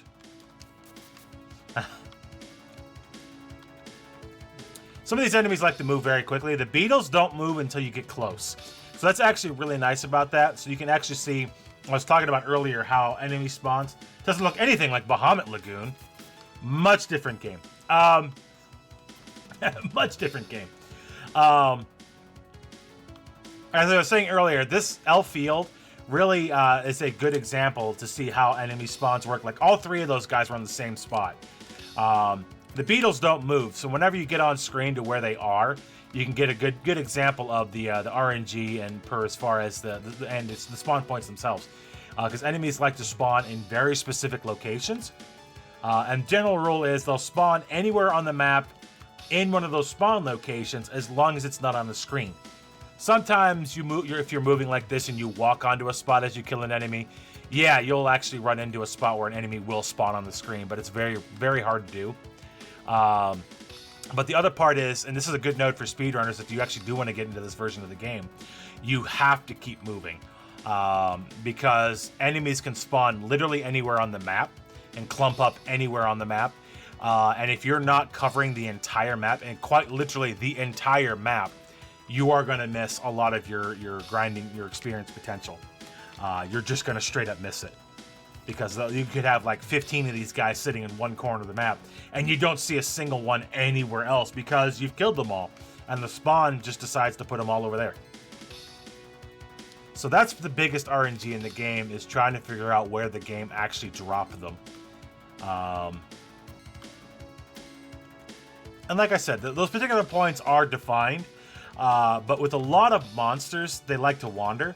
L Field is one of the better ones for going and finding exactly where they are, because the beetles themselves don't move. So this is a good area to find them stationary in a single spot. Those bugs, they could spawn on the right side of the map and quite literally fly entirely to the left side. So they could come to greet you, which is handy, I guess. Where are we at? 13? 12? Let's get to 13. Let's get to 13, and then we'll go back in. So yeah, other than tapping back in here for health, we're never coming back to, this is Volo, by the way. The name of town is Volo. But yeah, it's this game, no escort missions. Thor is not your friend. Stab strats sometimes also are not your friend. Because anytime you're in an area where you're under-leveled or not leveled enough to fight the creatures you're fighting, or defensive enough, they can literally turn face you and kill you within a matter of a few moments. One of the biggest strategies and detriments to this game are pinching or walling. You can actually get enemies bumped against the wall and use the wall to just literally their health. You can actually do that on some bosses as well, where if you push into them and you've actually pinned them into a wall, their health just goes bruh, and you just murder them in a matter of seconds. You can do that on bosses. It's just on bosses, it's very difficult to actually pull that off, because a lot of bosses don't move in a way that makes that reasonable. I wish we got the East bump for SNES. This looks so much more playable. Oh. Yeah, stab strats can be kind of, slash strats can be kind of troublesome. Stab, as long as you're off... Oh, the clumpage! Clumpage! That doesn't sound like something that would be good, but in this game, clumpage is great. Clumpage is fantastic. I know we were just over here, but we're walking this way. Might as well. Thor is not your friend. In this version, yeah, Thor is not your friend. In the SNES version, Thor's kind of like your buddy. He's like, hey, Nasir. It's Nacelle. How you doing? How you doing? I lost my pendant. Can you help me go find it? Sure thing, Thor. You're the dark side. I'm the light side. Let's go help each other. In this game, Thor's like, screw you. I'm stealing the princess. Literally, this version, screw you. I'm stealing the princess. And it is explained. Later on in the game, the actual story of Lagoon gets explained a little bit more. At the beginning of the game, you just come into it as, oh, I can fight monsters. And I'm being told I have to go fight monsters. So you go fight monsters. This is one of those games that gives you the bulk of the reason why you're actually doing it later on in the game. They don't tell you up front why you're doing this. They just tell you go fight monsters and save the world. Well, there's your reason. But you don't know why you're saving the world. You don't know what you're saving the world from. So you have to progress a little bit to get to the point where the game actually tells you why you're doing it. Thor and Nasir are two sides of the same coin. You have to go kill him, but I don't want to use my friend. Too bad. Okay. Yeah, this game, they don't play the buddy-buddy system. Thor is your friend in SNES version up to a point. This version, Thor was never your friend. So, question, at the beginning of the game, we're just returning to town from an adventure. Correct. So, Nacelle, this character's name is Nacelle in this version, not Nasir. The SNES version called him Nasir. He's Nacelle here. So yeah, you just come home from training, from battle, from blah, blah, blah, blah. And you come back to town, you immediately go home. It's like, hey, you're home. It's happy to see you. The mayor wants to see you. How did he know you were home? You pop in the front gate. I'm home. Oh, the mayor wants to talk to you. I mean, okay. I just got home, but okay. And then you immediately find out that somebody's injured and you've got to go save them and you've got to do this escort quest. And why are we level 1 with no equipment to speak of? Exactly. We're a seasoned adventurer, but we have no sword, no shield, no armor. Seasoned like a turkey. You will be. If you're not careful, you definitely do get seasoned like a turkey. Shish kebab turkey. You remember I don't know if shish kebab turkey's a thing. Could be. I mean, you can shish kebab anything, but shish kebab turkey sounds interesting. Making myself hungry again. So we're going to grind up to level 14-ish. Yeah, 14 is what we need to fight the boss. Maybe 15, but 14's enough. We are going to still kill what we can, because we do still have to grind. Salty Adventurers is seasoned 1. Nice. Speaking of salty and meat and deliciousness, I hope you all had a wonderful Thanksgiving. Again, I'm going to take a moment just to say we are doing this. This is the Feed the Kids Round 4. We are raising money for Random Acts, and we have a fairly lofty goal this year, a little bit more than last year, but there are a lot of bonus games that are going to come up as a result of donations. So please check out those incentives. And if you can donate. If you can't, you can't. I do have... Oh, they're all over there! I do have a donation challenge. I'm asking for, if you can, if you will, if you would, if you might, to donate $1 per death. We have not died yet, which I am very sad because normally we've died 3 or 4 times by this point.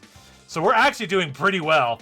We're doing unseasonably well. Seasons. But every death is $1 or a quarter or 50 cents, whatever. If you can donate. If you can't, you can't.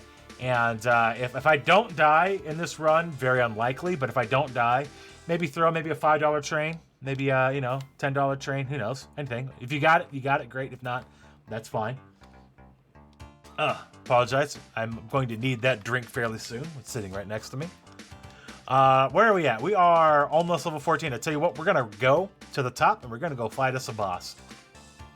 We should get level 14 on the way to that boss. And I completely went the wrong way, so I'm just wasting time now. Wasting time. So we're definitely more than capable now. With the armor and shield that we got, the enemies on the top floor should pose very little trouble with us now. We're still probably not going to do a lot of damage to them, but they're not going to pose us too much threat. Getting the shield and armor when you can is amazing. Yeah, these little bear faces are... Yeah, these are bears. These are bear knights, by the way. So those who like bears, these are bear knights. They look like they've got these masks on, but they're bears. Because there's several enemies throughout the game that are like some random creature. Lizard knights or bear knights or... Yes, eventually giant crabs. Eventually giant crabs. All right, so we are level 14. We should get level 13. We should get level 14 on the roof, no problem. And yes, I do have maps going on over the side here. Even during a run, it's nice to have the map handy in case you want to just like remind yourself where you're at. You make enough loops around some of these maps that you will remember it very, very quickly. If you speed run it or play it enough, you will remember these maps. I don't do it as much as I'd like to because it is a 3 to 3.5 hour run. So obviously I don't do it too terribly often. Because it is a hike of a run, and yes, there's a lot of grinding, so it can get a little dry in spots. So I like to try to keep talking through it. If you have any questions or thoughts or comments, or if you want to know about any of the difference about the game, I may have already explained, but if you want to hear it again, I'm more than happy to let you know. Right now, we're trying to push to level 14 so we can fight the next boss. So this is actually the second boss of the game. We are at 1 hour and 11 minutes, and we're just now going to the second boss of the game. If you're playing casually, it's probably going to take you a lot longer than that. Or maybe you'll find it sooner, but you're going to be like, oh, carp. Yeah. But so we did get that mantle of transit. I don't remember what it's called in the. I think in the SNES version, it's the movable mantle. But basically, it lets those guys warp out of the dungeon. You get no benefit. Ow, ow, whoa, whoa, hi. Thank you. You get no benefit, no reward, and there's absolutely no reason to actually go back down to the basement and give it to them. We don't have to. There's no trigger that requires it. There's nothing in the game that says you have to go back down and actually save the elves. All you had to do was talk to the one and leave. You never have to go back to the basement. You never have to talk to the elves. I mean, if you're feeling nice, you could go back and say, here's your mantle, and they can go zip out of the dungeon. But we ain't about wasting time. Except when we actually waste time because we have to grind. So, and that is another one of the big differences between the SNES version and the Sharp version. Is that the Sharp version, you basically are forced to grind. Because if you aren't at least a minimum level to fight the enemy or boss, you're not fighting that enemy or boss. And if you're not a particularly decent level, the boss will in fact wipe the floor with you every time. So even just coming here, trying to get here at level 14, we're not level 14 yet, by the way, so we're not going to fight the boss yet. Level 14 is kind of like a safe minimum. We had to grind anyway, so it's fine. The reason why I want to kill the boss at 14 is because the boss gives us our next sword, which makes the grind on these guys easier. Aaron, you too. Thank you for the Party of 7 raid. Thank you very much for that. Welcome everybody from Aaron's stream. Hope you're all doing well. Hope you all had a great Thanksgiving. We are in the game called Lagoon, and this is the Sharp x6800 version patched to English because unfortunately I don't read Japanese, so there you go. So we're going to play the English patched version. As far as I know, it doesn't affect the speed of the game at all. It doesn't change strategies or anything. It just makes it so that we can actually read what we're doing, which for me is more than enough. So when I picked up this version of the game initially, my intent was not to speedrun it. Actually, it was not at all to speedrun this. But it turned out, after playing it for a few minutes and getting the better music and getting the game, getting this version, it just feels better. It feels so much better than the SNES version. I had to give it a shot. I had to give the speedrun a shot. So I actually wound up rerouting the entire game. I actually had to reroute the entire game because there are different triggers. Despite the maps being mostly the same, the item locations are quite a bit different in a lot of cases. The combat's different. The expectation of leveling is different. And like I said, the talking triggers are different. So it is a somewhat different run. Mostly the same game, but locations are a little bit different and ordering of things is a little bit different. And of course, no escort missions. As soon as I found out there were no escort missions, I think that was about the time when I said, yes, I need to speedrun this. So this is about as close to a speedrun as we can get. The grinding is, unfortunately, just part of the process. At this particular point in time, my fastest run of this game is just shy of 3 hours. 2 hours and like 58 minutes. Unfortunately, because I'm super rusty at it, I think I got a time of 3:11 the other day. So I'm a little bit off from my time. By the way, hi Moth, how you doing?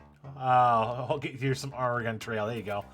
A little rusty the last time I ran this, so my estimate's a little farther out than it necessarily should be, but we can make up for it. So hour 15 in, we are definitely ready to fight the next boss. Level 14 is a definite solid minimum for this boss. I think you can damage it at 12 or 13, but there's very low likelihood of survival unless you're at least level 14 or 15. And because, as I said, dropping in from Random Acts for crashing the night, you rock. Hey, thanks Moth, appreciate it very much. We're doing good. We've got a lot of incentives met already. I don't know what the actual donation total amount is just at the moment, but I know we've got a good dent in it in day one, so I'm very happy about that. I will be very likely rolling everybody up to the end of day one. So I would love to see a donation train, maybe a $5 donation train, hitting like any time. That would be wonderful. If anybody wants to kick off a donation train, like a $5 train or $2.50 train, something, that would be phenomenal. If not, that's okay. Again, you don't have to give anything for the charity. We would just appreciate you guys being here, or even just sharing out this is happening. We're going to go all the way through tomorrow, Saturday, Sunday. We got a lot of games lined up. There's well over 150 games or so lined up for you guys, for entertainment, for just the fun of it. This is for charity. This is for raising money for Random Acts. Please, please, please, please consider giving if you can. If you can't, that's fine. Or even just considering waiting to the end of the run to see how many deaths I have and offering $1 per death or maybe 50 cents per death. I fully plan on doing that myself as soon as the run's done. Unfortunately, it's not looking very good on that department because I haven't died yet. So if I don't die, I'll donate at least a minimum for the charity. But if I do die, thank goodness, because it feels kind of bummish of me not to actually offer something if I don't die. I'm promising a donation per death here, and not dying is kind of sucky. All right, so into the boss. We're going to sidestep because if we don't, it's going to hurt. Nope, there it is. There we go. Stab, strats, and fireballs. Stab, strats, and fireballs. Got him. So that is the only time we actually use the magic spell. That is the only time in the game I use the magic as the magic spells, is against this boss. So we've got our silver sword. We've upgraded to the next level. And you notice, if I change, I get 30 more points of strength for this, as well as changing to the next level of fireball. Check this out. Oh, by the way, if you didn't notice, yes, you can use magic on bosses in this version. You can't use magic on bosses in the SNES version. You can in this version. Bada boom, bada bing. We have the next sword. We've got Death Incarnate now for these enemies. Happy to have it. Let's go. Oh, Evo with an $83 drop as promised. $83 donated towards Baseball Stars. Yep, as promised. $1 per goal for both the sports ball games that he was playing. Soccer and hockey, I believe, if I saw, because I'm paying attention. Thank you very much, Evo, for the $83. We appreciate it, of course. And Max, I'm sure, also very much appreciate that as well. Excellent, excellent, excellent. So Moth is Amanda. Okay, good. Now I got the name attached to that. I apologize I didn't say it right earlier, or didn't know that that's who that was. But thank you very much for your for popping in as well. Checking out. So if there is any way that we can get an update on the current amount that's been donated today, that would be awesome. I didn't see it on the donation page, and it's not on any of the tracking stuff at the moment. I am not playing that game right there. I can absolutely fall off of that, so I'm not trying to fight that guy against the wall. That would be bad. Because that's very easy to die there. So at this point now, we've got to grind up to level 16. Now that is actually a lot farther than you need for this area and for the next area coming up. But I chose specifically to get to level 16 here because the enemies in the next area, even at 16 in this gear, is incredibly difficult. Wow, my mouse sensitivity is way too high for that. Okay, nothing there. Okay. But yeah, the enemies in the upcoming area are wolves and rocks. Yes, rocks are an enemy, but they hit like a truck. They fully expect you to get into town and buy armor before you actually start tangling with them. But you still have to run through a good handful of both the rocks, the lava flinging rocks to be specific, and the wolves. And they hit like a truck, even with the new armor that we just got. So level 16 helps so that I don't have to grind on them, and it makes that area definitely more survivable to start, because those guys can be a lot of trouble, especially the wolves, because the wolves are fast. And fast enemies is usually a bad thing in this game, because they're the ones that are going to be most likely to pin you. And if they do pin you, like I said earlier, if you pin an enemy against the wall, you can watch their health just go just like that. But the enemies can do it to you too. There's no iframes in this game. There are 0 iframes when it comes to that. So, don't get pinned, but pin everything. But yeah, and like I said, I don't know if there's if it's there anywhere or if there's a place to find it. But yeah, if we can have a shout out of what we're up to already, as I know we're well over at least 500 so far, and that's absolutely amazing. I know we're at least well over that because I can see the total that's slapped against the baseball stars. People want to see them some baseball stars. It's all about the Mets, baby. The Mets. Got to be about the Mets. I'm just kidding. It's memeing right now. But yeah, they want to see that baseball game, and that baseball game has definitely been met. It's definitely been met. And by quite a bit. So yeah, huge shout outs to everybody that donated and put their donations to that. We're gonna see the game, baby. We're gonna see the Mets. Let's go Mets. It's not about the Mets. I'm sorry. How's everybody doing? Y'all doing all right? Yeah, I know. I'm just kind of bopping around here. We don't really have a lot to talk about at the moment, other than rehashing some of the things I've already mentioned. But like I said, I'm kind of grinding around right now, getting up to the next level to be able to go to and through the next area easily.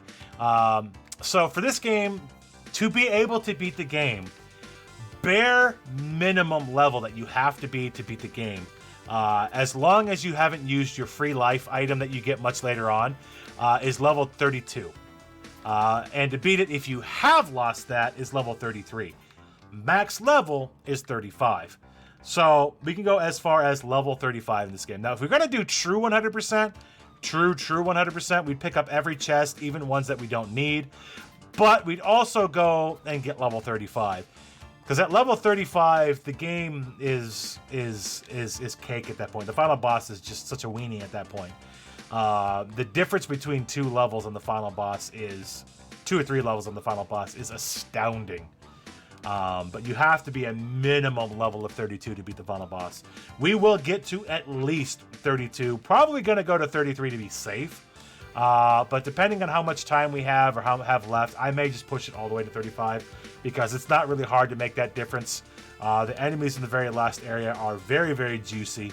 The only problem with the enemies in the last area is they are very scattered.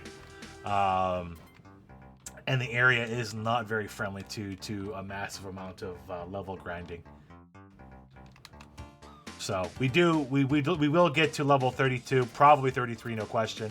But again, depending on where I'm at on time at that point, we will probably just go to 35 because that's actually not a very difficult jump at that point, like I said.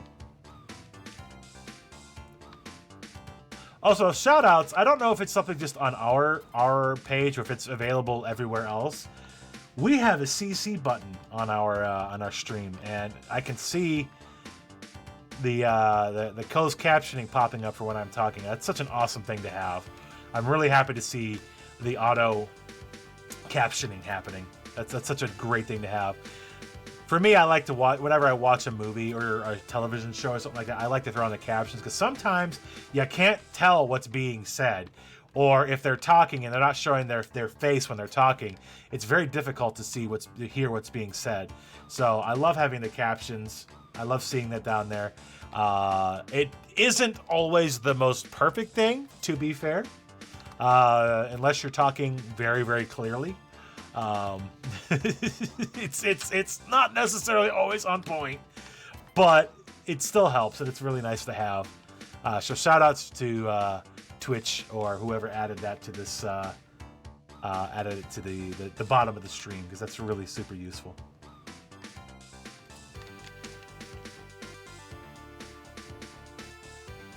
I try my best to talk as clearly as I can. All right, so we need to get that extra level, and we're very close. So what I'm going to do is I am going to do one more full pass to this area back and forth, and then we're done. We're going to leave this castle. We will never be coming back to this castle in this run, in this game. And so far, again, we have not taken a single death. We're doing a lot better than I normally do. I usually take at least 1 or 2 deaths on that boss, but we haven't taken a single death. Now, don't fear, don't fret. I will most likely end up just leaping to my death in the fire area coming up, or getting stabbed to death by a moblin. It's not a moblin, but it looks like one. Legally distinct moblin. Matter of fact, this game... Yeah, I think this game might have come first between the moblins. No, it didn't. No, it didn't. But yeah, you'll see moblins eventually. What I call moblins. Or bogoblins. Actually, the moblins. Bogoblins are definitely more impish looking. Breath of the Wild hype. There's an idea known as, let's see, cut curb effect after those lower parts.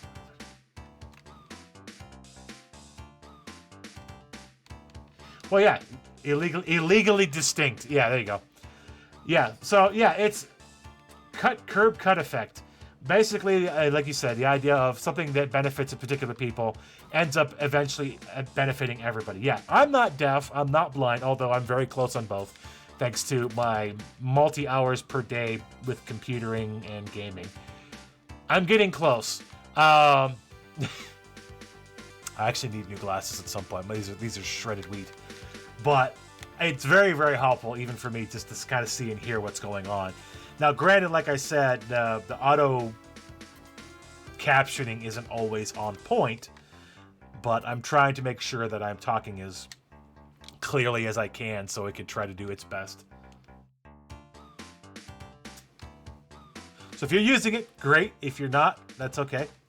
Again, some people get annoyed with the captions on the screen because it blocks part of the screen.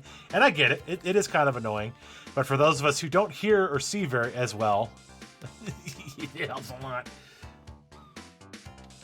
All right, we are 450. Yeah, we're done. So we should get our 16th level on our way out. I don't think that's going to be an issue. And we're going to move along. So yes, this version of the game is slower. If you actually look at the speedrun times for the SNES version and this version, you'll see that this version, well, there's no listed times for this version on any of the speedrun sites because nobody technically runs it aside myself that I'm aware of for the Sharp version. There's no runs on any board. The SNES version clocks in about an hour and a half. Hour 45 minutes. This one, my fastest time is just shy of 3 hours. Now, you do see I have a fairly significant buffer.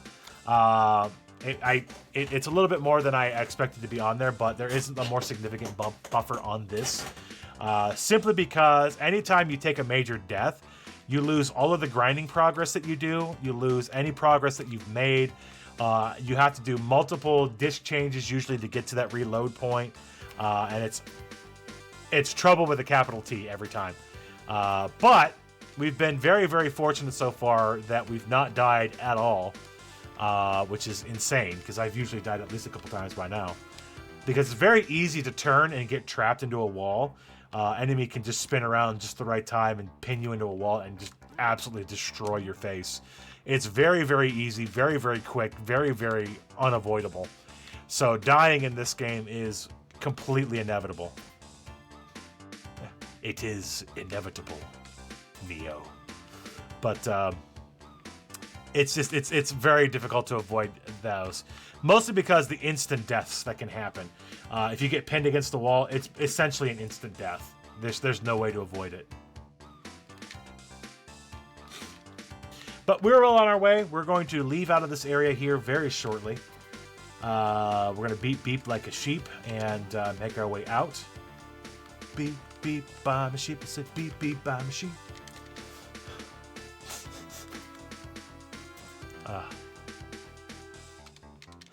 All right, here we go. Here we go. Last enemy. We are 55 experience shy.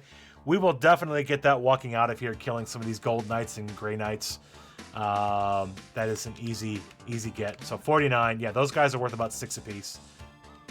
I think the little guys are worth about 7 apiece, 5 or 7. I don't remember if it's more or less, but it's only like one more or one less.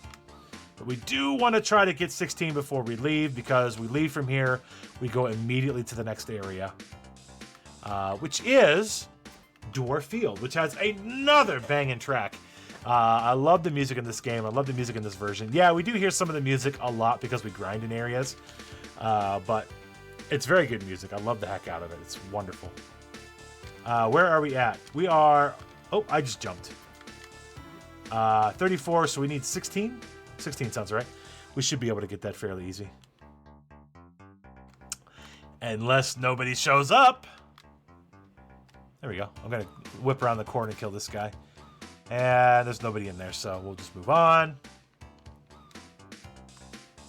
There we go. Murder! Murder time, fun time. Saints Row, fun game too. Gruesome, graphic, violent, fun. All right, we have level 16. We are done. We can finally leave Castle Phillips and take our new shiny silver sword and armor and vamonos. We are going to Dwarf Desert. Sound like a Mega Man boss. Dwarf Desert. Zap.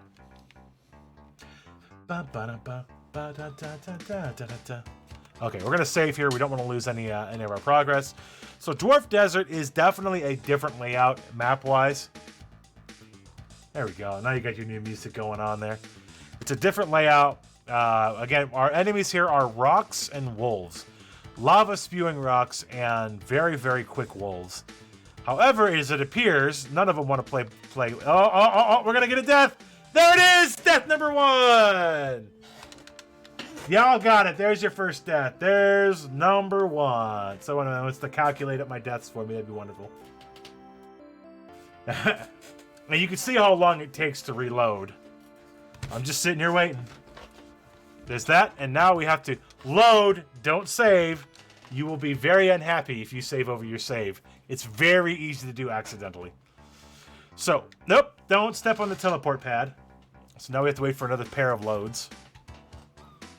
Alright, let's go. We are going to try to avoid actually fighting anything except for the rocks until after we get to the town. I just did that to kind of see if I could handle it without the extra armor. Turns out, the answer's no. And those wolves are very quick, and they do kind of chase you, so you kind of want to avoid them. Rocks can also kill you rapidly. They shoot fireballs like the sorcerer guys did. We don't have... Oh, hi. They shoot like the sorcerer guys do, so they can just keep rapidly firing fireballs.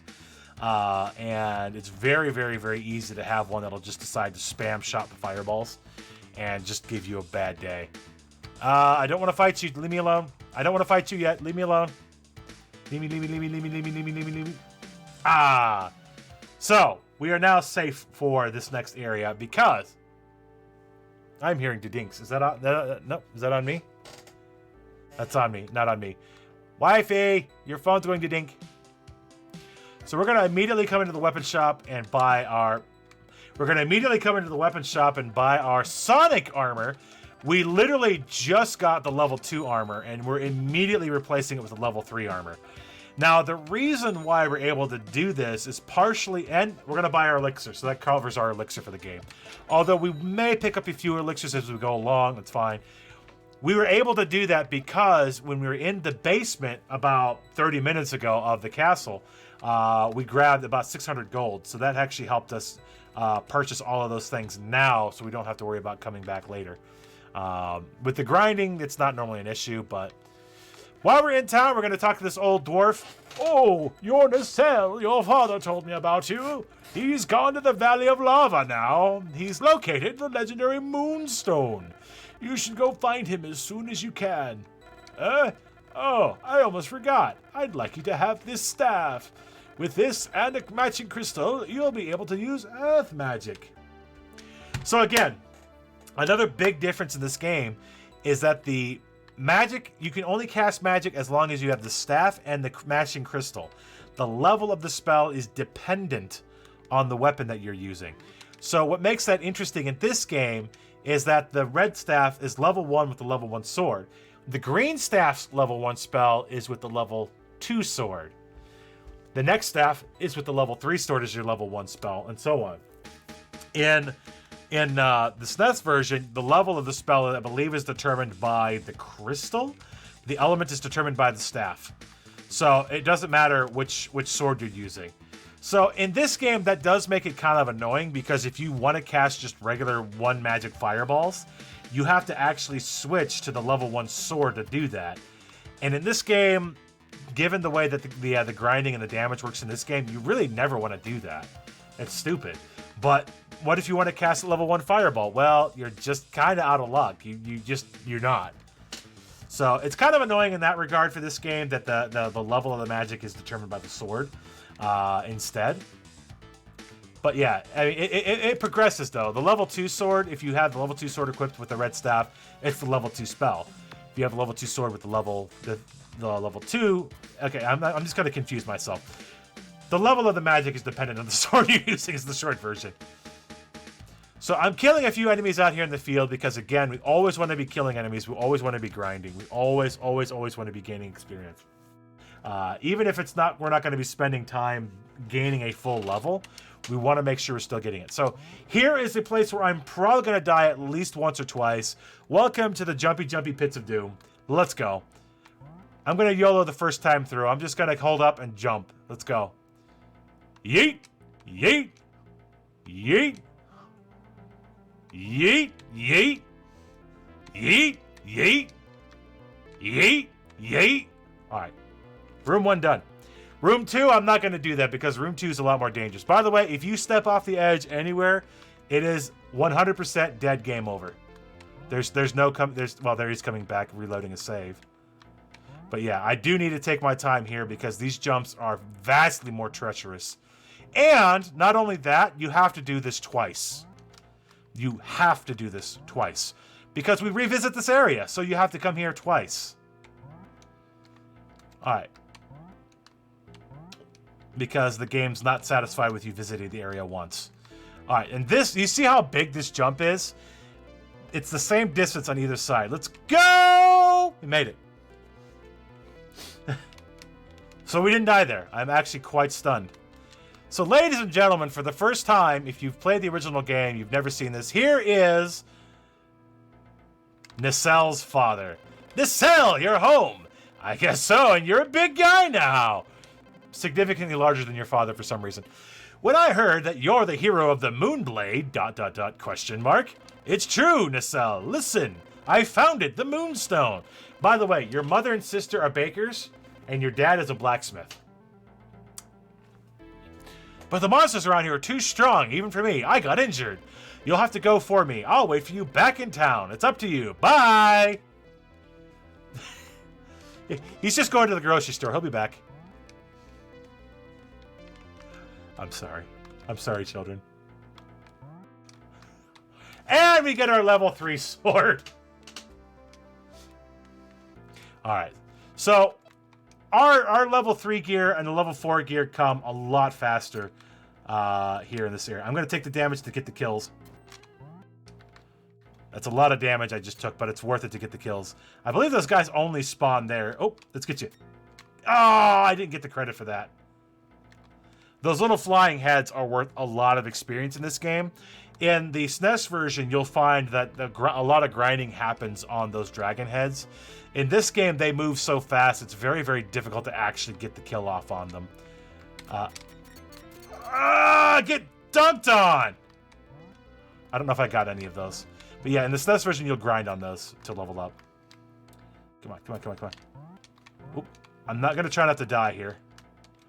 There we go. There's our crystal, so now we can cast Earth Magic.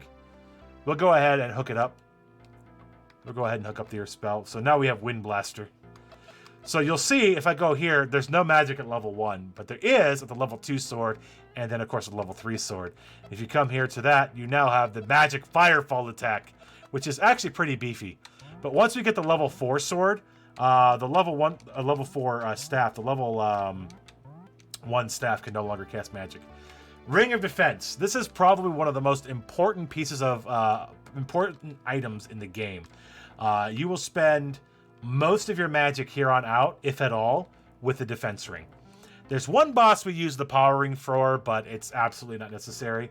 But for the rest of the game, that's really what we're going to spend our magic on, is going to be the defense ring and using that. And like Wander of East or any of the East games, I can't kill you here because I'm out of... Yep, I'm not doing it. That's fine. You will spend a lot of your magic on those rings. Rings, when you equip them, will tick your magic down 1 per tick or 1 per second. And by the way, he came here for the Moonstone. We're here for the Moonstone. We're going to grab the Moonstone, and we're going to leave. So I am going to save here. Oh, you can heal quickly here. It's not as fast as if it was in a town, but it's definitely better than not at all. Because I kind of tried to kill myself in the lava earlier. So, we need to leave. We need to go ahead and get back to town so that we can go give that Moonstone back to our father who came in here looking for it and didn't manage to get it. So his son, who had to rescue his father, like he has to rescue pretty much literally everybody else, we got the stone for him. And he's going to go ahead and try... Whoops. I burnt all my magic on that. That's fine. He's going to create the Moon Sword. Now, what's interesting about that is that in this version of the game, your father is the one that makes the Moon Sword. But he never brings it to you. He never brings it to you. He never tells you that it's done. He never tells you where to get it. He says, I got to go make your sword. If the Moon Sword is such a legendary weapon, shouldn't it exist already, for one? And secondly, if you're making it, wouldn't it be a good thing to try to track down the hero and let him know where it's at? Minor details. Anyways, minor details. We are going to soak up as much experience as we can, like I said. But we do not have another grind session until quite a bit later, actually. We just kill everything we can along the way, but there's no grind session until the next major field area. In which case, then, yeah, we grind up for a little bit until we get to the dungeon. The dungeon is mwah! The Siegfried Castle dungeon is amazing. By the way, Moth donated $5 towards the baseball game as well. Thank you very much for that donation. We very much appreciate that. Give you a quick shout out there. Thank you very much. So now we're looking for our father, who I can never remember where he's at. There he is. He's hanging outside his shop. So apparently your parents are divorced, which, you know, happens. Oh, that's the Moonstone. Well done, Nacelle. This means I can make a legendary sword you've only dreamed of. Nacelle, I don't know about you being some hero of the Moonblade, but you've become so strong and I want to make a sword worthy of you. I bet it'll be hard to wait until the Moonblade's ready, but hold on! How about I just give you this vase for now? I'm sure you'll find it useful. Your hero of legend. Let's give him a breakable vase. Clappa, clappa, clappa. So real quick, I'm going to take a drink break. Drink break. Drink break. Thank you. Ads. And we're going to run all the way back up to the cave. So this isn't just any vase. He doesn't tell you what it does. He doesn't tell you what to use it, where to use it. He doesn't tell you that it's a magical vase, that it actually is something worthy of a hero trying to do something. You still don't know what you're doing. At this point, you still don't know that you're actually trying to save the world or something of the like. You don't know. All you know is that you're just progressing because progressing for the sake of progressing. And the fact, like I said, you will never be told when the Moonblade is ready or where it is. And there's actually good story logic why it's where it's at when you get it. It's just that he never tells you where it's at, or he never tells you that's where it is. You kind of have to stop and talk with people and kind of get an idea. You did get some general guidance if you talk with townsfolk and people out in the wild. You get some direction. But this is a speedrun. We don't talk to everybody. We don't need to talk to everybody. All right, here we go. Round 2. Round 2 is vastly more dangerous than the first time because round 2, we're just going. Let's go. We going. We ain't stopping. We don't stop. Can't stop. Won't stop. Don't worry. You'll probably see me fall at some point. If not here, you'll definitely see it later. Can't stop. Won't stop. Okay, round 1 done. Round 2. Let's go. I'm going to save before I start doing the jumping because any less transitions I have to reload for, the better. No! I was just too far. 2 deaths. We're up to 2, ladies and gentlemen. 2 deaths. Again, if you don't know, I am challenging chat to donate $1 per death. I will probably be doing the same. I guarantee you there's not going to be a significant amount of deaths at this point. But, load. I'm going to make a very, very, very safety save because I've almost saved over my save twice already. So I'm going to make an additional save. I'm going to make an additional safety save. So I'm going to slow down just a tidbit. Just a little bit. Just a tiny bit. So that if I die again, I don't have to go back nearly as far. Because these jumps are... Some of these jumps are pushed absolutely to the character's maximum jump distance. And sometimes... No! That's 3. That wasn't on purpose. That wasn't on purpose. So if you can't do $1 per, maybe 50 cents per, that would be fine. Oops. So we're at 3. We're at 3. Again, not on purpose. That one was not on purpose. That one was just me being dumb. I told you, this particular tunnel, this particular area in the game is one of the worst places in the game that you will most likely take a significant number of deaths, just simply because some of these jumps are stretched to just the farthest limit. And if you're just trying to go, it's very easy to miss a jump, as you saw literally twice within a matter of a few moments. So we're at 3 deaths. If somebody wants to keep track for me, that would be wonderful. If not, that's okay. I'll try to keep my head about me and remember. But we're at 3. We're going to make another safety save here. And that jump is at the absolute peak of where you can go. All right. We're going to swords out and charge down the way. Where are we at level-wise? We're at level 16. We're almost level 17. I would like maybe to get that extra level before I hit the boss and may be able to make it. And again, it's really hard to catch the dragon heads here. They're very... Okay. I got 180... I got 172. Okay. I don't know if I'm going to get that from these guys. Jamundi! Thank you, G Monday. Thank you for the follow. Appreciate that very much. Welcome to Retro Gaming Live TV, home of Retro Gaming Live Entertainment. We are currently in the middle of a marathon called Feed the Kids 4. This is the 4th year that we've done this. And basically we're raising money for a charity called Random Acts. And it's essentially a charity that goes to getting food for people who can't afford it. Kids need to eat. We all need to eat. We all love to eat. It's Thanksgiving. We all definitely like to eat. Most of us have probably had a good chance to eat today, but there's a lot of kids out there that can't and won't. So this marathon goes to a charity that tries to do their best to get food to people who need it. We actually have one of the people from there, Amanda, who pops in the chat here off and on. So shout outs to her for joining us as she's able to. By the way, cutscene percent. There's the princess. We get to see what we're doing this. There's the princess. Everybody say hi. Please help me. I'm Princess Faricia of Lagoon Castle. A man named Thor imprisoned me, but I escaped in his absence. They want me to move Lagoon Castle so they can take over Lake Leyland. As you know, we of the royal family have inherited the power to levitate the castle, which is really cool. But it has weakened over the ages. It is now mine alone. All will be lost if they misuse the sanctuary. If you can help. That'll do, Your Highness.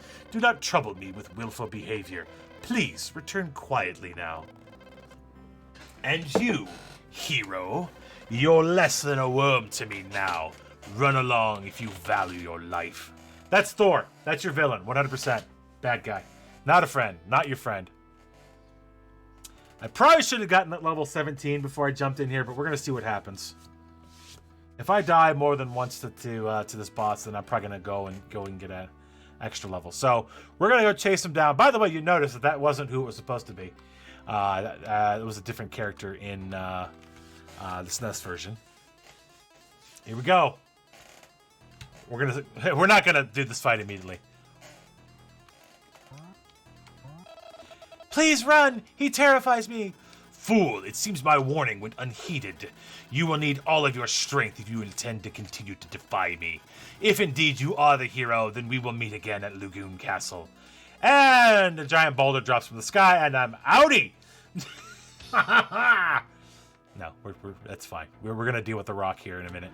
We do want to save, though. We are going to do a double save just in case I accidentally die. All right, so we are going to, first off, heal.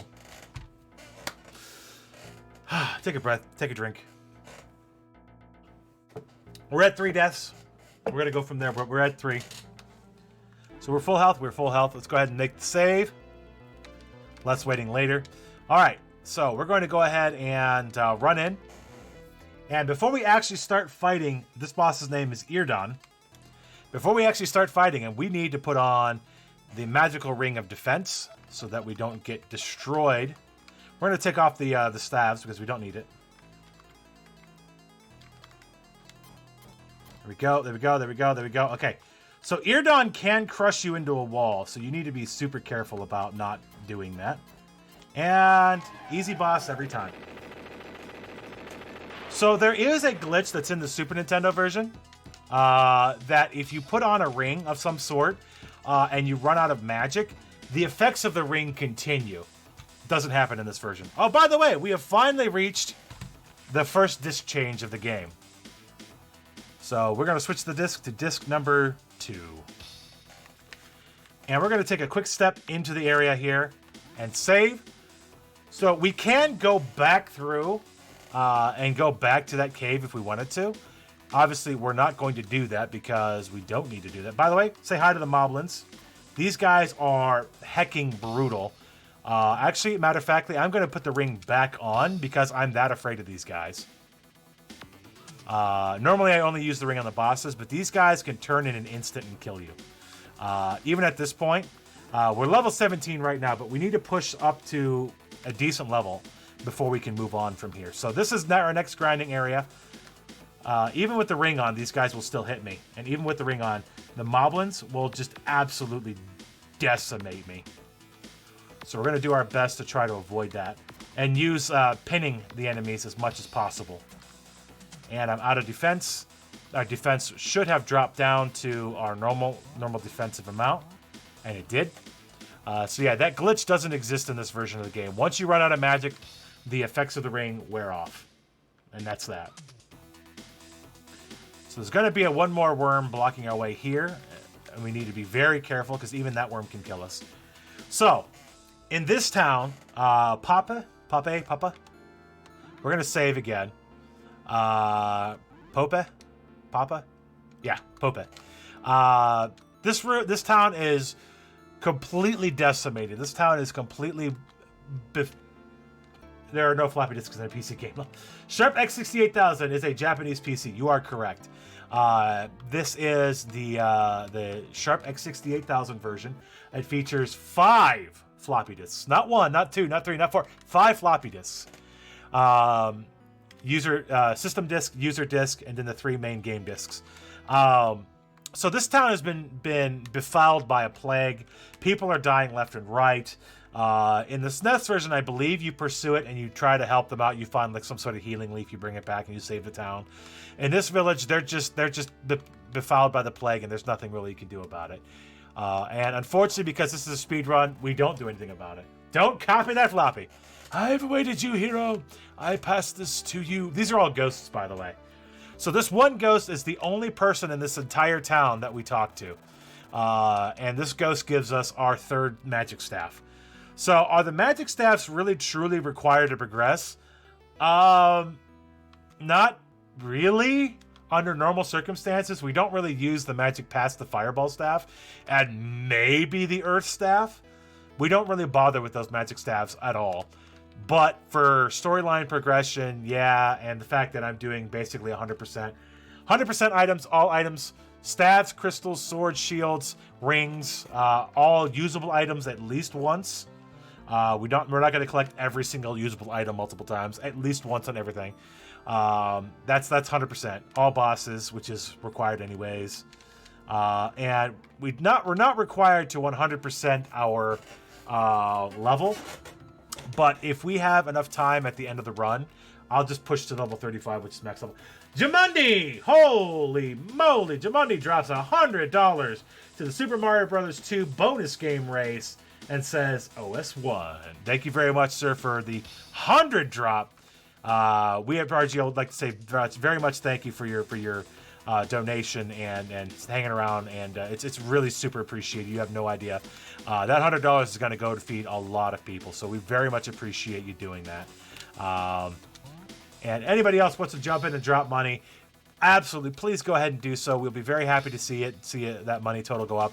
We do have incentives. We do have games that we'll be playing as long as we meet some of those donation incentives. Again, you don't have to donate if you don't have the money. That's fine. We're not asking everybody to do it if you don't have the money.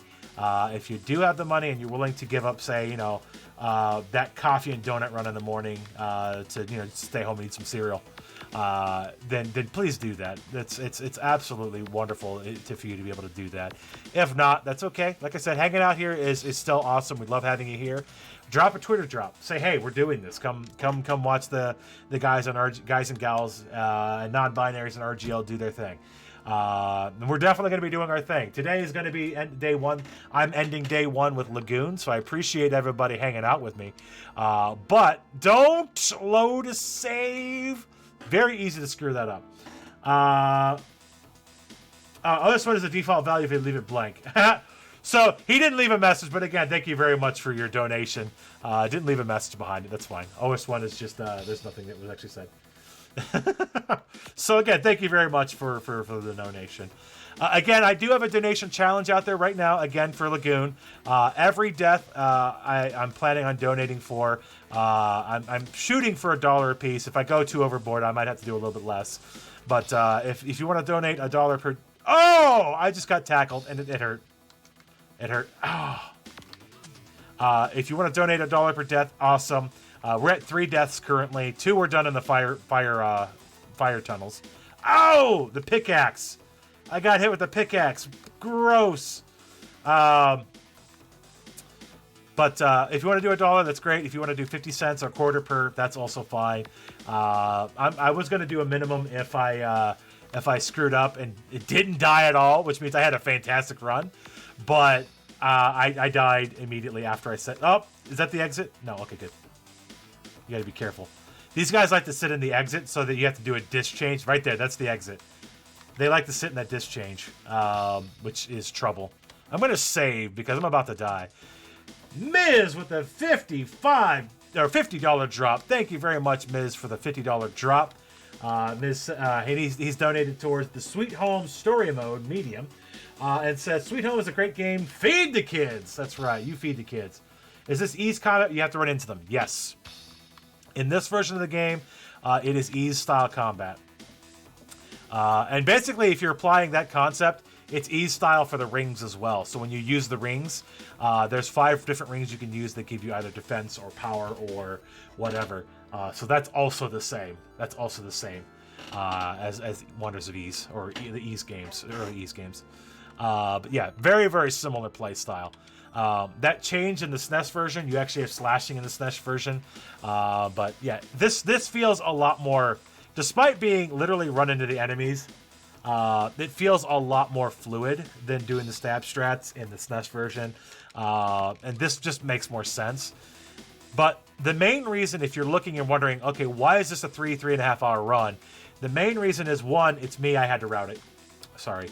And two, in this version, because of the way enemy damage works, you have to be a minimum level to do any kind of damage at all to an enemy. In the SNES version, you still have the benefit of, as long as you're able to hit them, you can still do damage no matter what your level is. You don't have that luxury in this version. You can't just slash them at like level 1 and expect to hurt them at all. So you do absolutely have to build up some oomph. So, because this involves grinding, the run goes from 1.5 hours to over 3 hours. Lovely damage. But the damage system in this, it works. It's understandable. It makes sense. The pinning is really nice. You see what I'm doing there? I'm pinning enemies against walls, and it just destroys them. Fair warning, though, they can do that to you. If they pin you against the wall, they can actually do that to you right back, which is really annoying. And if the enemies are fast enough, they do it quite frequently. But we're not giving this area a very good chance to do looping very well. We're actually going into town more frequently. I just kicked the thing. Oh, yeah. Okay. Normally with, look at all the clumpage. I don't have any magic. I was going to switch to my magic and start doing fireballs or something like these guys, but... Oh no! Death number 4. There I go. And this is why deaths are entirely the worst thing that can happen. Game over screen. Disc change 1. When it asks for it. To go back to the very first spot of the game. Reload to the very first spot of the game. Disc change number 2. More reloading. Yeah, deaths in this are extremely punishing once you get off the first disc. Extremely punishing. So don't die, basically. So that's 4 deaths. So that's potentially $4 for a donation. Or more. Alright, so I'm going to slap that ring back on. The ring definitely saves you so much here. It does sap your magic like crazy, but these guys, even at this point, I'm level 18 fighting these guys, and they're just train wrecking me. Now, there is a brand new armor and sword very, very soon coming for me, and I could just go to the castle and get them, but I really don't need to yet, because the enemies in that castle will just... Nah, you tricksy! Actually, if I walked through there, I'd have had to do another disc change, because that's the transition.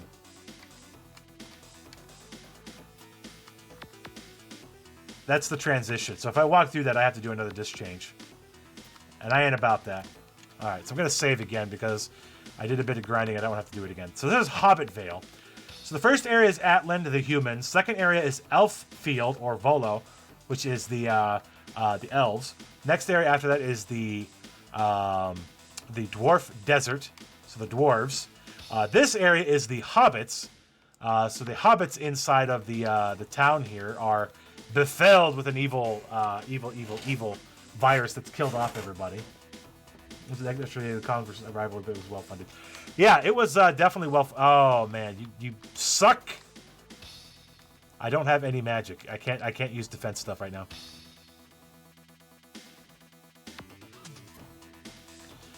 So you kind of want to go off center as much as you can, because if you go straight on in front of them, they can just start hitting you. All right, level 19. So we should be a lot safer now. We still have to do a little bit of grinding here. We're still going to hang out in this field a little bit. We're going to go get a quick heal first. It's better to run back to the town and take a heal than it is to go and do any kind of additional disc loads or transitions. So we're going to do that. Take a drink. So we are at 4 deaths. Desert dwarves like damp underground. Well, it's a very rocky area featuring rocks and lava. and literal living rocks. Rocks is really what I'm saying. It might be the, quote, dwarf desert, but it's pretty much like a cave system with extra light.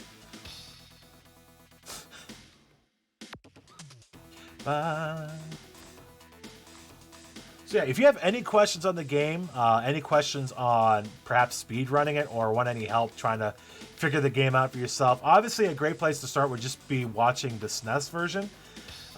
There's a lot of good tips and things for that. But because... holes in the roof, basically. Yeah, exactly. Because this version is different enough, there's a lot of things that you're just simply not going to get out of the SNES version, because you're not going to be able to do exactly the same thing. Because map layouts are different. Map triggers are a little bit different. Ow, ow, ow, ow, ow, ow. I didn't put my ring on. Map triggers are different. Item locations are a little bit different. And of course, the leveling system, the grinding system, absolutely required. You still have to grind in the SNES version. There's no question about that. But you have to grind a lot more in this version than you do the SNES version, which is why the run for SNES version is only an hour and a half, and this one is literally twice as long. So I'm very proud of this run. Also, the SNES version does not bump, exactly. And by bump, I mean bump attacking. And the music! The music is so much better on the Sharp version. Of course, I've been talking so much, you probably haven't been able to hear it. Ow. Sorry. But yeah, I think the bump strats are a lot easier to get used to than the sword strats. Because sword strats, you gotta mash that button and ding, ding, ding, ding, ding, ding, ding, ding, ding. This version, you can just go, haha, stabby, stabby, stabby. All one of ease, or all ease style, or hey, clump edge! Whatnot. We do keep going back to town. It's better to go back to town and get healed and get my magic back than it is to die. Although, dying would be beneficial for the charity, so. Ramming speed! Yeah, exactly. All right, so we're going to put the ring on one more time. So we want to be level 21. So we have to get another level and a third, I think, at this point, before we continue. So at this point, too, once we hit 20, we're going to be pretty safe in the field. These enemies aren't going to hit us nearly as hard. Every level, it makes a massive amount of... Ow. Every level makes a massive difference in this game. Every single level. And even just a little bit extra that the defense ring gives me, while magic is still available to me, even that little bit keeps me from getting absolutely decimated. Once I get level 20, though, I don't have to use the ring anymore out in the field. But, yeah, we're good. We're Gucci.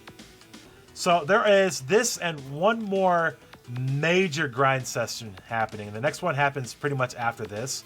But that one's a lot more fun and a lot more to just circle around in, because it's probably the best place in the game to do it. And it's absolutely the easiest one to do. My bump, my lovely combat bump. Nice. Nope. You trick it. Oh, hey, look at all that. Look at the pork. Look at the moblins. Look at the mini Ganons. That guy's sitting in the entrance, so I cannot go after him because I can and will zone. And if I do zone there specifically, I have to switch back to disc 1. So that's another disc load, pair of disc loads I have to do if I accidentally step out of the area. And we are level 20, so we are very, very, very soon to be done with this field.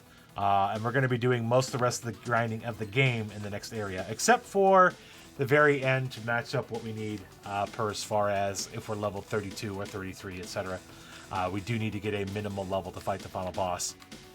Quote, bosses, not boss, bosses. Multiple bosses. Because there are actually like 5 final bosses in this game. 6? I don't know. There's a few. And we're not going to go visit the town at this point. We are going to save again. Lots of saves. A lot of safety saves. Wouldn't be safe in a marathon if we didn't make a couple safety saves. Otherwise, we'd be losing all that grinding time. And that would be in bad news piggies. Like these guys. Pork burritos! Might have a final... Yeah, it's basically a gauntlet. You really don't want to go into it under-leveled at all. Because, 1, you won't be able to fight anything. And 2, the bosses all are just trouble if you're not the right level.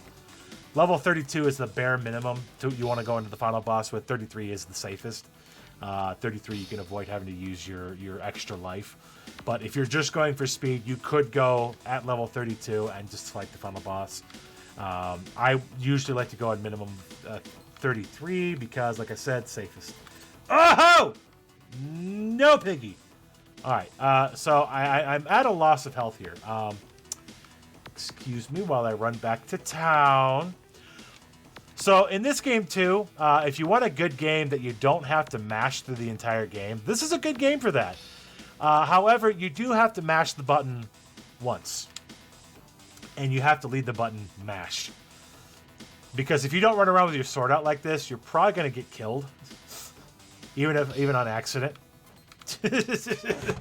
So you basically walk the entire game holding the attack button. Just holding it. No mashing. No turbo controller needed.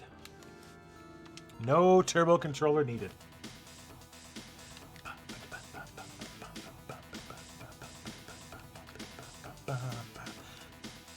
Jamming. So we are level 21. We are nearly level 20. We need to be level 21.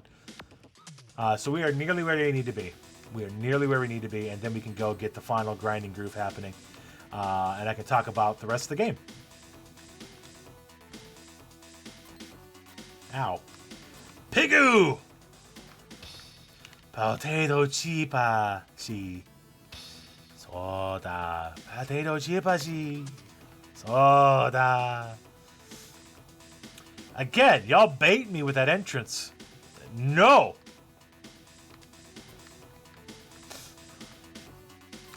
No! Bad piggies. Yeah, the pigs, like the moblin characters there, like to hang out in the entrance.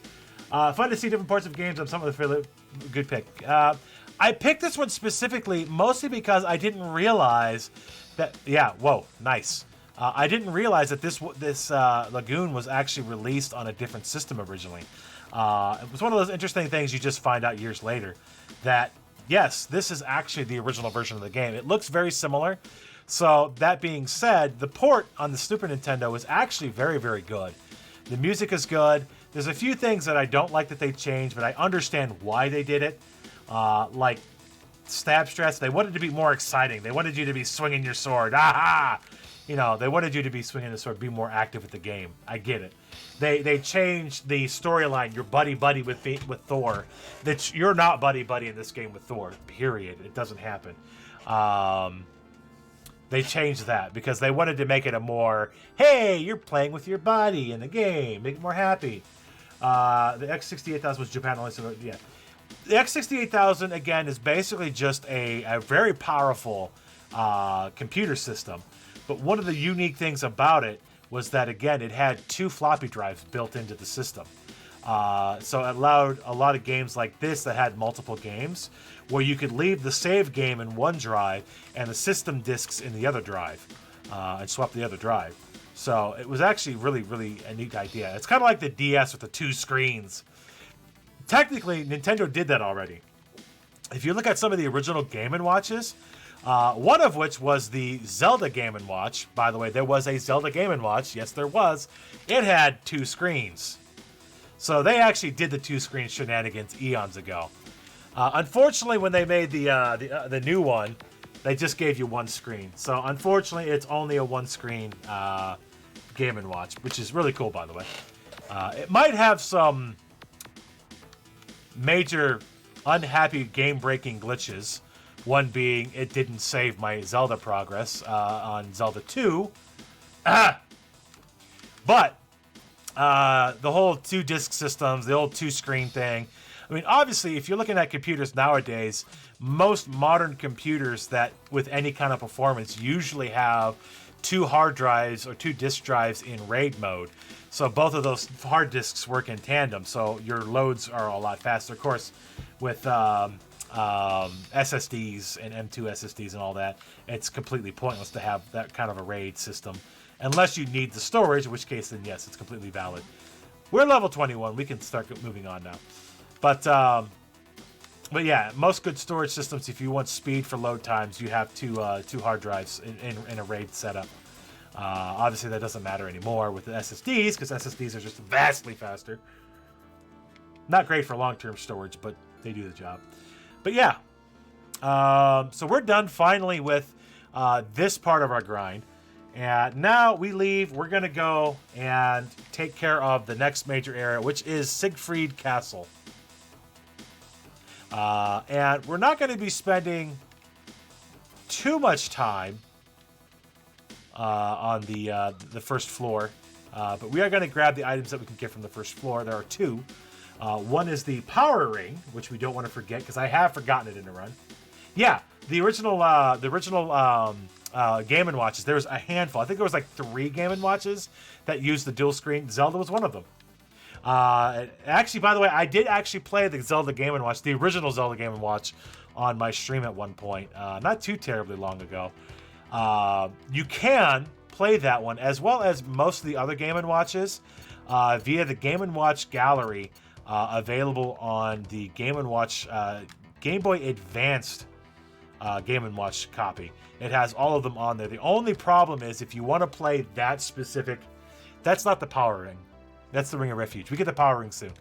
If you want to play the Zelda one, you pretty much have to master almost literally every other game on that gallery. So I just kind of used the save to play it. It's interesting. It's very easy to beat because you get unlimited continues, so it's not that difficult.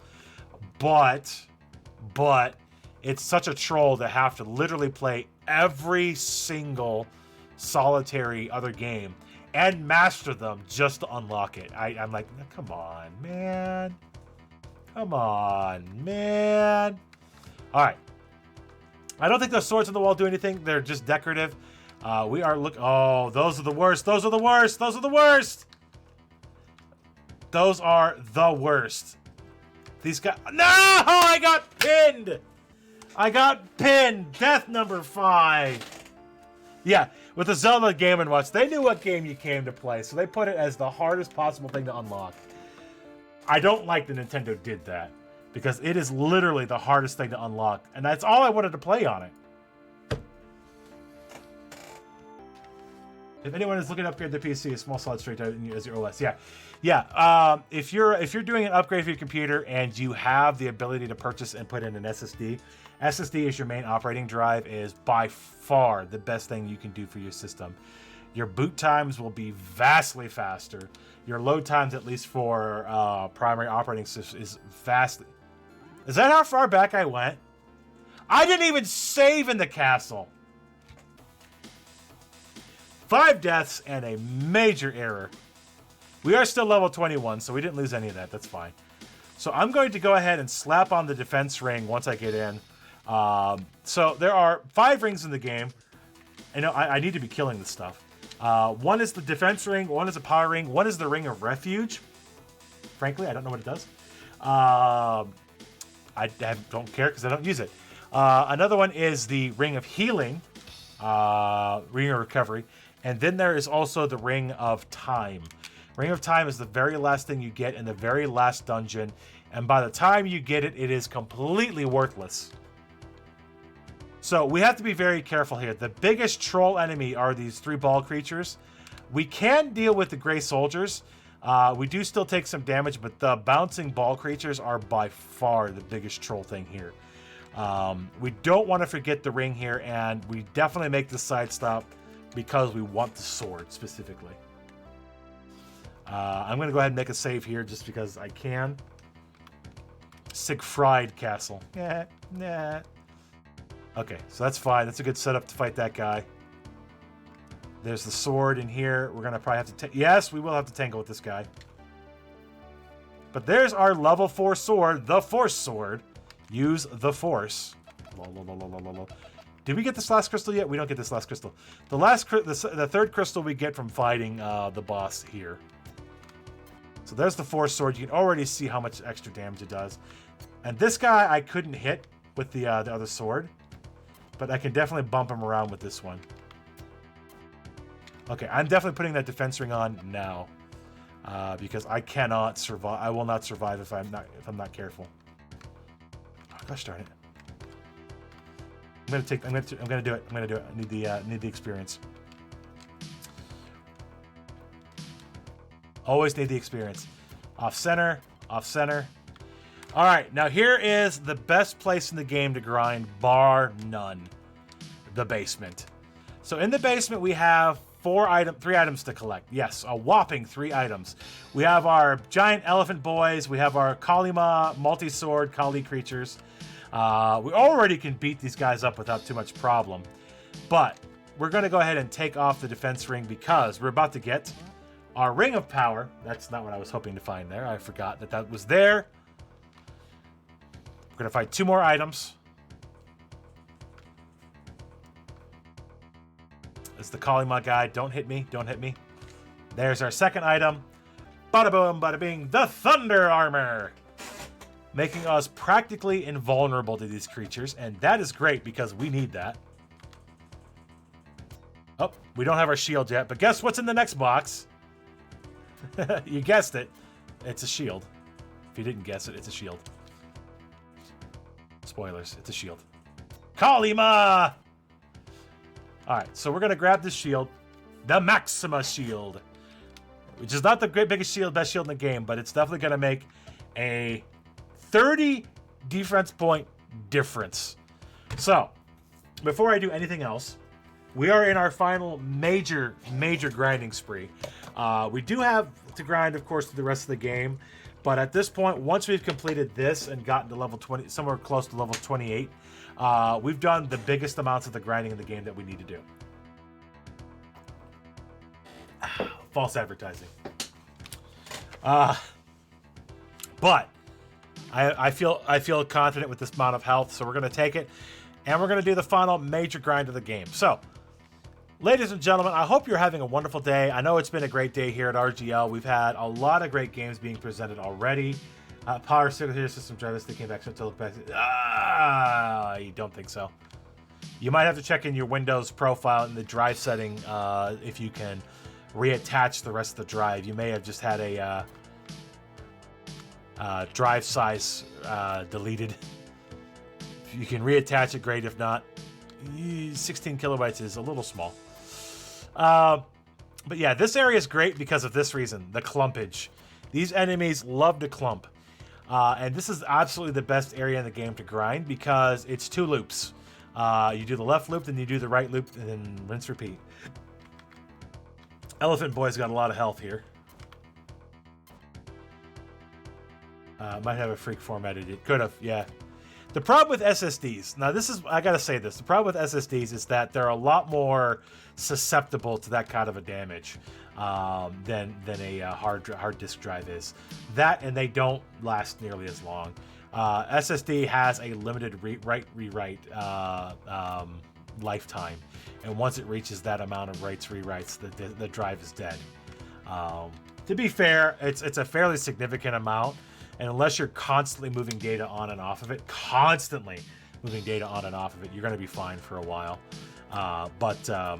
Yeah, you can kill a SSD fairly quickly by dumping the drive over and over again, or formatting it over and over again. Or if you know about defragging, you don't want to defrag it. You do not want to defrag an SSD.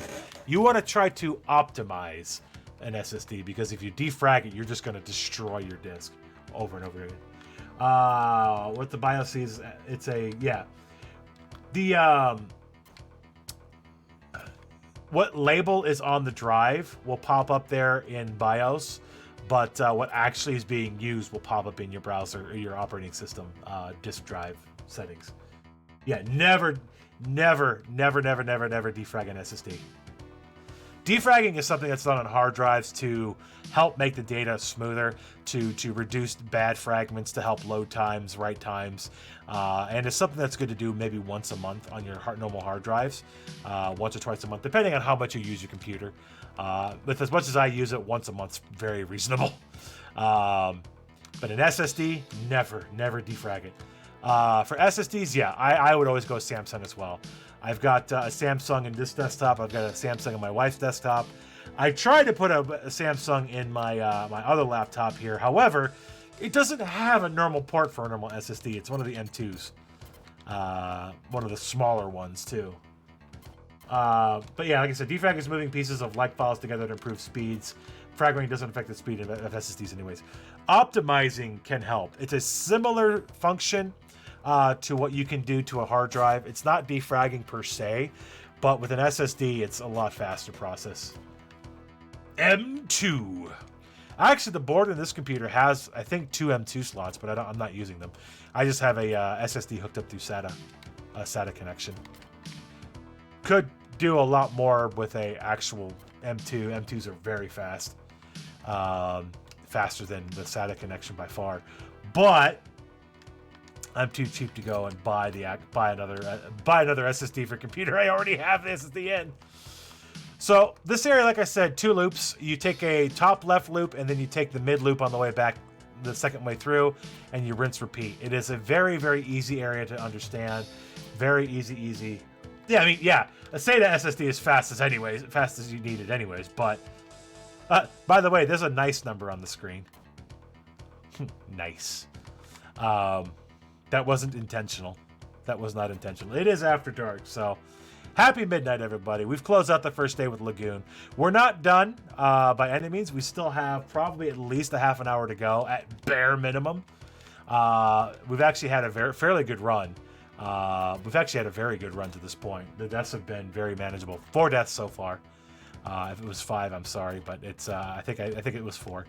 No, it was 5. We got killed in the castle. We got murdered by one of the knights. We got pinned. So 5. Couple data drives, all streaming software stack we have heard about 2 years ago. Bookmarks, pain. Nice. 69, dudes. Bill and Ted. Actually, I have the movie. I bought the new movie, Bill and Ted Face the Music. Bill and Ted freaking 3. I still haven't watched it. I feel really bad about it. I have it, but I haven't actually put it in to watch it yet. I'm going to have to do that one of these days. I tell you what, Keanu Reeves and Bill Austin? I can't remember the other guy's name. He actually became a pretty decent director. And of course, Keanu Reeves is Keanu Reeves. So. Best of luck in recovery, Warrior Sandwich. Yes, exactly. Alex Winter, thank you. You're correct, Alex Winter. My apologies.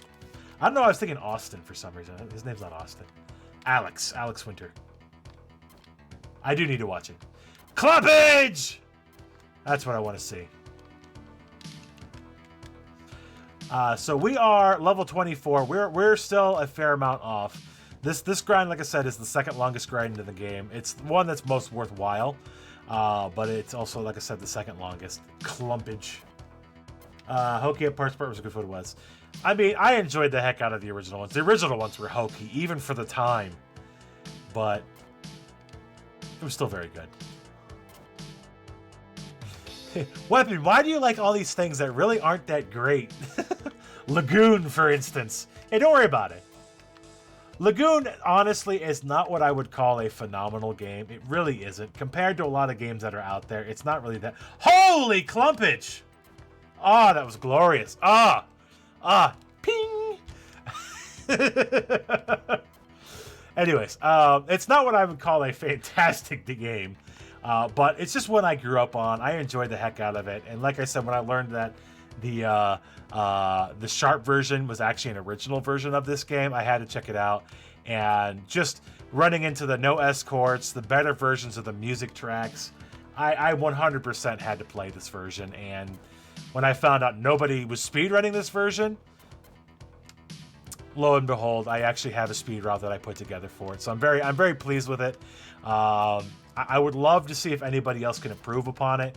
I mean, I can guarantee you a lot of it has to do with improvements on it will have to do with where you do the grinding, how few deaths you can get as a result of the grinding, and really, honestly, all the trigger points are there, so there's not really any way to do it much faster in that regard. But I think a lot of it's going to come down to where you decide to grind in RNG, where it decides to drop the monsters, if they can drop them in a reasonable pattern, in a reasonable place. Xanadu and Fact Xanadu. Yeah. But yeah, this is 100% the original version. Being played on emulation, of course. Like I said, I don't have... I think it's like $2 or $3 grand to buy an aftermarket aftermarket, 2 or 3 grand to buy a an original x6800. Then of course a couple hundred to buy, couple thousand for an x6800, and a couple hundred for a copy of Lagoon if you can find one.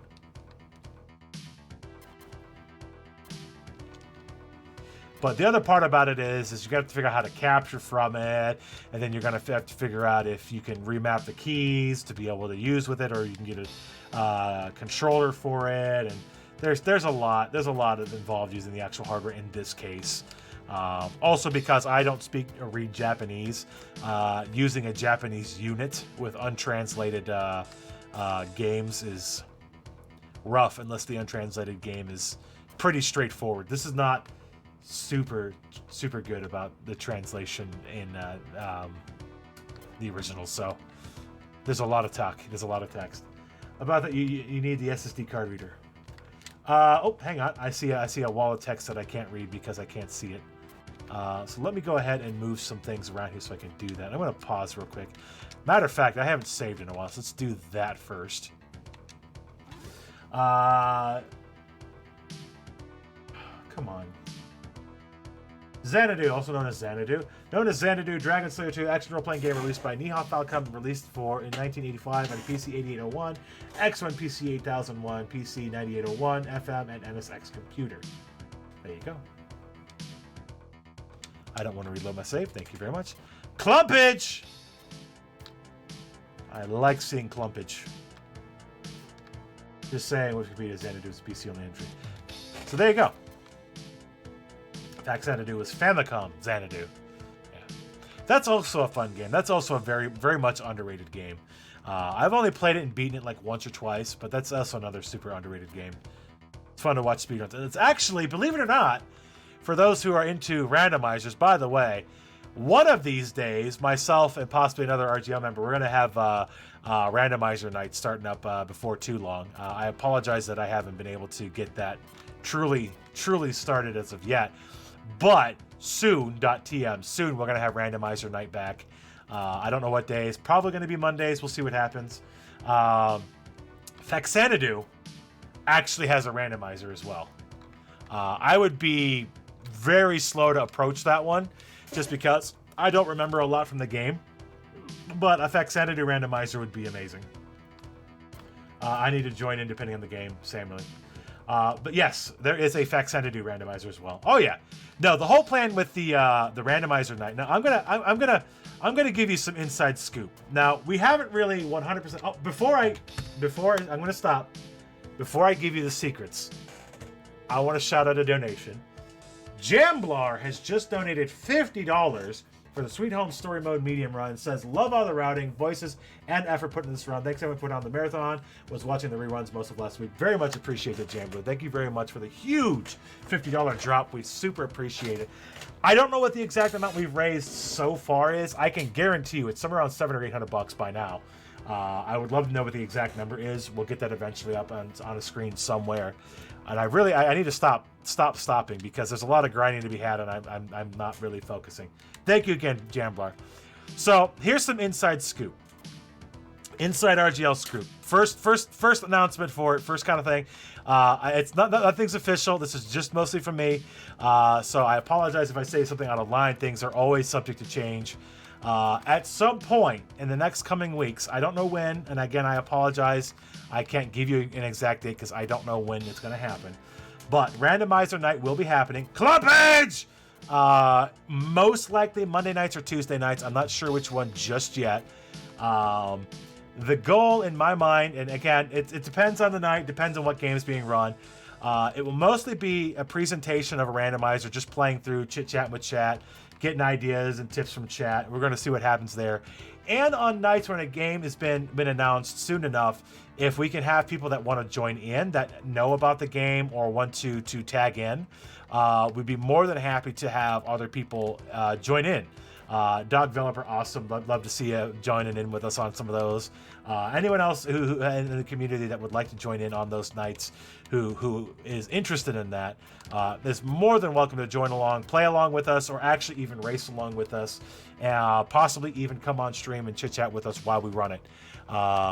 But again, that's on it'll be depending on what gamer won and what game's being run. So that's coming.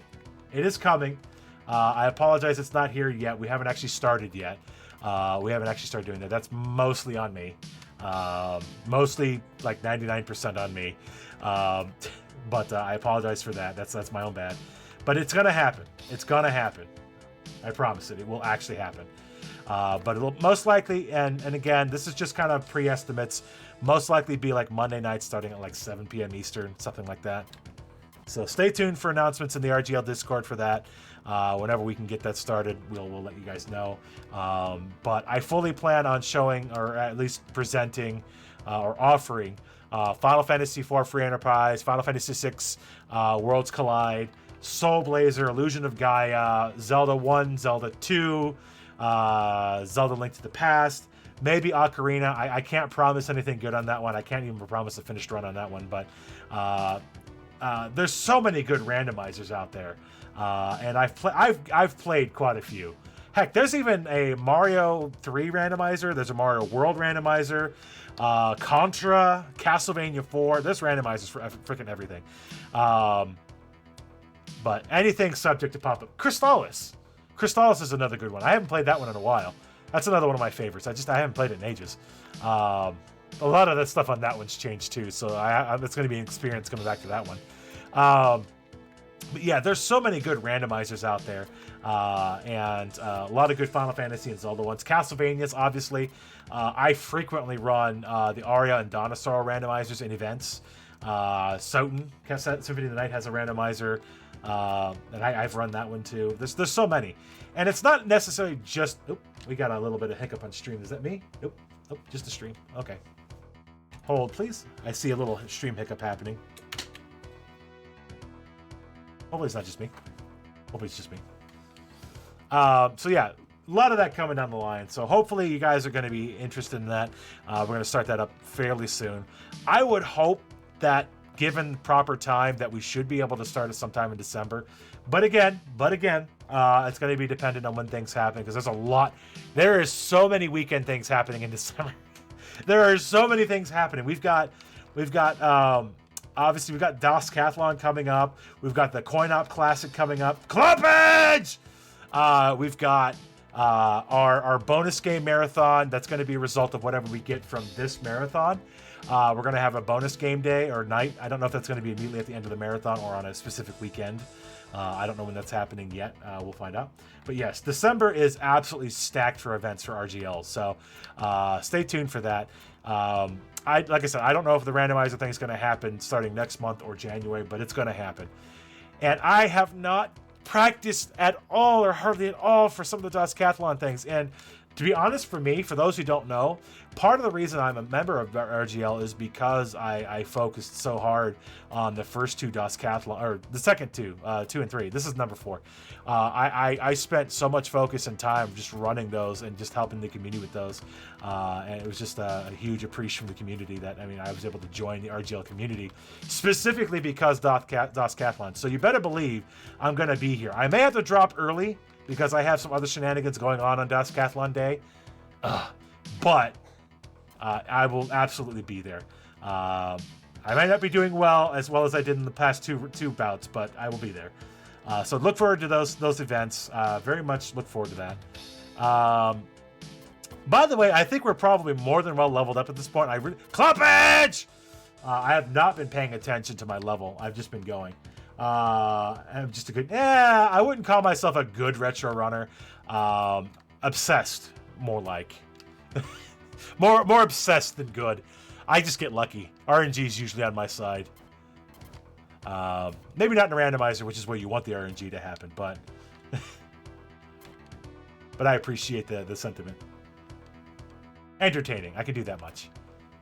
If nothing else, I'm just loud. Oh yeah, we're a little farther ahead than we should be. That's fine. That's fine. We need the levels anyway, so it's fine. I'm going to make a double save because I don't want to lose my progress. So we're almost a level 28, which is way farther than we needed. By the way, 1 hit, 2 hits. I'm not even going to save. This is the boss of this castle. I'm not doing anything. I'm just going straight in. No armor. Lord Thor is not to be disturbed, boy! Exodia! Obliterate! I don't even put any rings on. I'm done. Bye. Have a good night. Have a beautiful time. Free heal. I'm out. Lord Thor will not be defeated by the likes of you!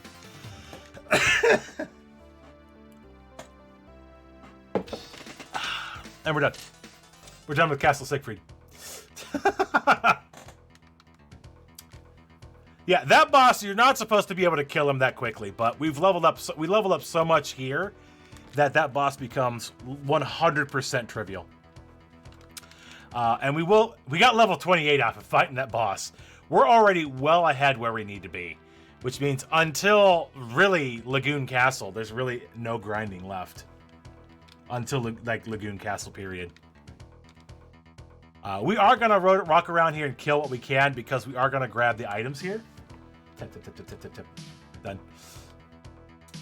So we're gonna run into these guys. We're gonna kill these red knights. They're basically the same thing as the gold knights from earlier. We have the phantom beholder eye laser guys because sure, fine. Basically has the same walk animation I do. So yeah, looking forward to more events coming in the future. Again, guys, huge shout outs to everybody who's made a run today. We closed out day one with Lagoon. I appreciate you guys hanging out, the ones that have stuck here for the full 2 hours and 40 minutes. We're almost done. We've got about another 20 to 40 minutes, depending on what we do, left. So we have a bit of content left here to go. The stream keeps freezing on me. I see it running and I keep seeing it freezing on me. Hopefully it's just doing that for me and nobody else. I don't see any frame droppage on my part, but stuff happens. I get it. There's a chest in here somewhere. No, there's not. Laser! Even the lasers don't hurt me. Your Igor lasers here. Your Legend of Zelda Link to the Past wall eyeball lasers. So yeah, we're already doing quite well for ourselves. We're almost level 29 coming out of Siegfried, which is about a half a level full more we need to have. It's oh, clumpage! I'll take the clumpage. Look at that. Look at that juicy experience. By the way, say hi to Phillips. I am Mark Phillips. Mark, younger brother of Siegfried. My brother's soul has been stolen by some wizard called Zera, and he's being manipulated.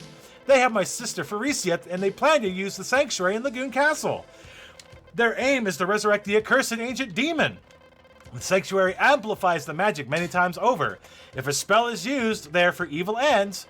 my brother went through here. We should go after him. So you finally, near the end of the game, get the full explanation of what happens and why the Lagoon Castle and the sanctuary is so important. By the way, cutscene and restroom break attempt. Restroom break run. So you've come to sell. I have no time now to be your opponent. A mighty god returns to life. This is no time to bother me. I will do battle with you once the world is in my grasp. Lagoon Castle is ours. This is a moment you should savor. And cutscene. I'm going to take a quick restroom break while this plays out. Enjoy the cutscene.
Oh, was there a raid? Oh my goodness, was there a raid? Right, a 400-person raid. Holy crap! And I'm back just in time. It's fine. Don't worry about it. Don't worry about it. This is fine. Thank you very much for that heckin' raid. We super duper 100% appreciate it. I did my restroom run. I apologize. I'm so sorry. I did it right then. Again, thank you for the gigantic raid. We really appreciate it. Welcome to Retro Gaming Live's 4th Feed the Kids charity marathon. We're here to raise money for a group called Random Acts. !donate in chat if you want to hit the donate link.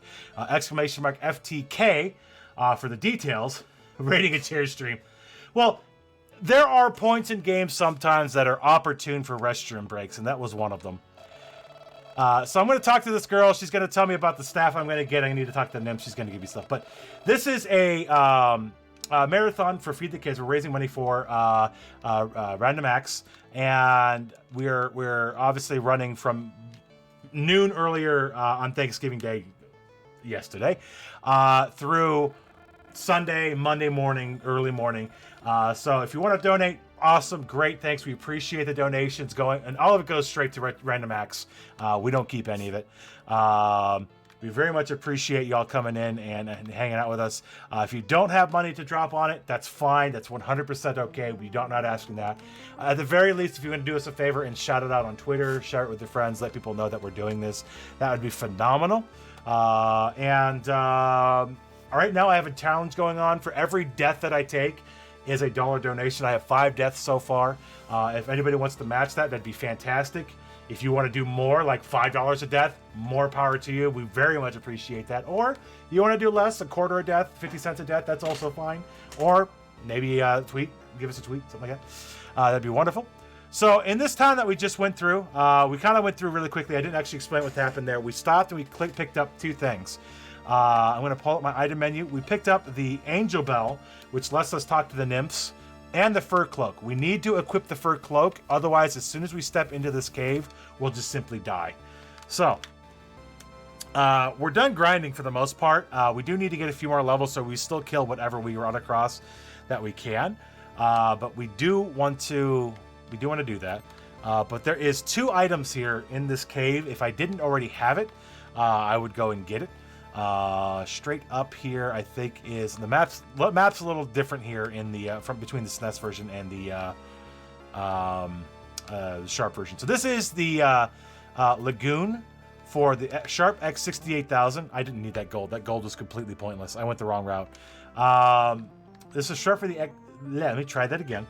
Lagoon for the Sharp x6800, which is the original version of Lagoon. Now, the Sharp x6800 was a computer system, a Japanese-only computer system. So this game was Japanese-only to begin with. You will notice that a lot of the text is in English, but that is because I do have a patched copy of the game, and this is being played via emulation, because paying $2,000-$3,000 for an actual functioning machine that I can't read anything off of would be perfect. No, don't you dare do a load. Thank you. Oh, there's a monster in the corner. So this is being emulated because again, I'm not spending $3,000 on a console just to play literally one game. I will spend $500. You just walked through the chest. I will spend $500 to play VR, but I'm not going to spend $3,000 to play a 30-year-old game per se. Although I probably have done so by this point with as many consoles as I have. But yes, this is the original version of Lagoon. There are a lot of very distinct differences between this version of Lagoon and the SNES version, which is the one most people are familiar with. The reason why it looks like it's taken me so long to play this game is, as opposed to the SNES version run, which the SNES version run is literally half as long, is because you are required to have the levels to do any damage. In the SNES version, you can be level 1 and kill everything. It'll take a while, but you could still do it. I'm going to make a double save just so I don't accidentally save over anything. Alright, we don't really need any defense power in here, but we're going to go ahead and slap the defense ring on and go say hi to Thamal. The rolling snowball of death. But to kill the snowball of death, we got to kill all of his little buddies first. We're not going to let him hit us because that would be unfortunate. Because that ball will pretty much just one-shot you, even at this point. Okay. The maul, the rolling snowball. And let's go! And he did. That's that. Nickel Canvas, thank you for the follow. And our prize for killing that boss is an item called the Pearl of Life. The Pearl of Life basically is, as long as it's in your inventory, you don't even have to have it equipped like in like something like Soul Blazer. As long as it's in your inventory, if you take a death, it will automatically use itself and you'll just 100% heal. Ideally, you don't want to use it until the very end of the game. So here's the nymphs. Say hello to the nymphs. You are Nacelle, the hero. We have awaited your coming. Once this cave too was sacred ground where beautiful waters flowed. But with the appearance of monsters, it has been locked in ice. But you are the one who will restore it to the beautiful cave it once was. I mean, we already did. We shall give you this Tempest Staff, but the crystal, it has been stolen by Sarah, the mage. Zara is bound for the Phantom Hills. With this staff and the crystal, you will be able to use or ascend into the heavens. Now go. We shall send you to the Phantom Hills. Oh, that's a nice gesture. I tell you what, we only got about 20 minutes left in the game. If we can get that extra $50 for Sweet Home, let's do it. Disc change, final disc, ladies and gentlemen, here we go. Last disc of the game. As I said earlier, there are 5 discs for this game. User disc, system disc, and 1, 2, 3 data discs. By the way, for those who have played this before, they know what's coming up. It's a nasty boss fight, right? We gotta go kill that nasty boss that likes to teleport all over the place. Really super nasty, horrible boss that you saw earlier in the game. Oh, wait, we don't have that character. We don't have Ella. Ella didn't show up. She didn't get hired for this one. No, she didn't, because feck that boss. We just got to go to the top. Is that where I want to be? So there are at least 4 jumps in this game that I would consider the most bullcrap jumps in any video game of all time. This is one of them. High up! Is this that one? Donations didn't up here. I'm pretty sure it's $50 more for Sweet Home. We've gotten 2 $50 donations to it. Okay, maybe it didn't. I'm impressed that you made it here, Nacelle. I expected you want this crystal, but I shan't just hand it over to you. I cannot let you reach Lagoon Castle. The incredible power in the Dark God. Why can none of you see? If we could use that power, anything would be possible, and with Thor, we can. I have nurtured Thor for that purpose. I'll not let you interfere now. Stop, Sarah! Face me instead! What? Matthias, when did you... 300 years ago. Can you have forgotten? But that path you have chosen ends here. Oh, there you go. We got Sweet Home on the list then. There you go. We were young then, and too confident in our own power. As a result, a demon beyond our control was unleashed. You mustn't forget our crime. In essence, it was we who, in protecting our world, birthed a world of darkness. Human sins never fade. We shoulder the responsibility and continue to make amends. To make it your puppet in this world is utter madness.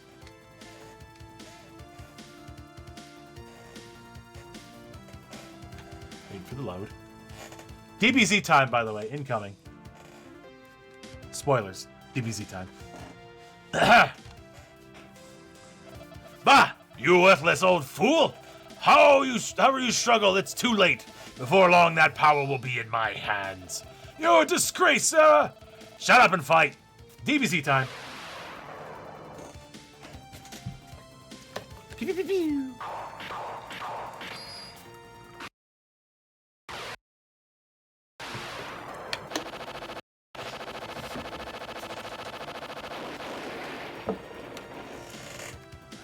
And 2 old men are dead. Nacelle, hurry! I'll be okay. In Zara's pockets, you'll find the Tempest Crystal. Take it and Lagoon Castle. Don't concern yourself with me. You still have things to do. Hurry! And we steal the Tempest Crystal off a dead old man. Good job, me. And then immediately get teleported away. Now, bullcrap jump number 2 incoming. So for those who were here earlier when we were jumping through the fire cave, the fire cave is a super trolly area, very easy to die. But BS jump number 2 incoming. So we got to jump through these clouds. We're going to try not to die. We have died 5 times. Again, if you're jumping in on the death incentive, we have 5 racked up so far.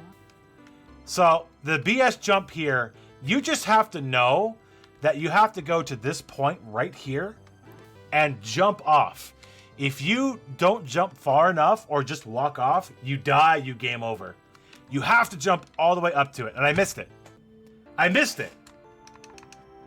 That was a perfect jump, but I missed it. This is why it's BS jump number 2. It is bull crap, 100%. 100%. I had to do another data load, another drive load, disk load, because I was off by probably about a character width, or just off a couple pixels. It's that bullcrap. Yeah, 100%. You have to land on the land, and you have to know that you can do that. It's like I said, 100% a bullcrap jump. So, jump number 2 attempt. Still wrong. So that's 7 deaths. When RPGs try to platform, the game, the movie, the breakfast cereal, the Saturday morning cartoon. That being said, ladies and gentlemen, we have a huge shout out to Manix86, who donated $25 towards this Super Ghouls and Ghosts bonus game with Enemy TV. Didn't leave a comment, but again, thank you very much for the donation. I do believe our good friend Manix is up next. The game coming up next. When RPGs try to platform, the game, the movie, the breakfast cereal, the Saturday morning cartoon, the book, adapted from the movie. Oh, gross. All right, so there. Yeah, it just says OS1, which means it doesn't think that you put a comment. All right, here we go. We are at the gates of Lagoon Castle. Finally, at 2 hours and 57 minutes. Did I just reload a save? I reloaded a save. Thankfully, inspired by a true walk to my car this morning. So weapons goal of 25 or 50 because I forgot what you said. So, I mean, that was already met, but I definitely appreciate it. It's definitely going to go to the next game. Super Ghouls and Ghosts is an amazing thing for a game, amazing game to watch. All right, we're in Lagoon Castle. So here are my exact notes. Red floor, go right. Red floor, go right.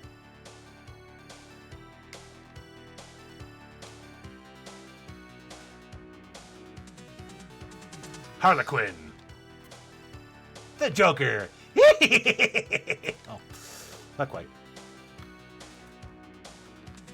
So there's actually several creatures in the game that you will not see because we just kind of go by where they would be at.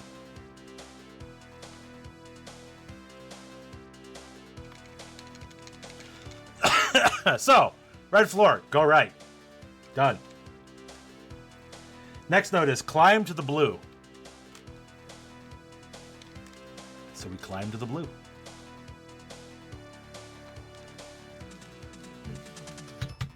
By the way, I made the route, so don't think that I'm copying this from somebody else. I did it. It's all me. Me, mine. Mistake. Ugh. Okay. Climb to the blue. We have climbed to the blue. Once we have climbed to the blue, go left to the purple. So we are in the blue. Ba-da-ba-ba-ba-ba-da-da. Ba-ba-ba-ba. Ba-ba-ba-ba-ba. There is an item over here that we don't need, but I'ma check to see if it's actually there. No, it's not in this version. So off to the purple we go.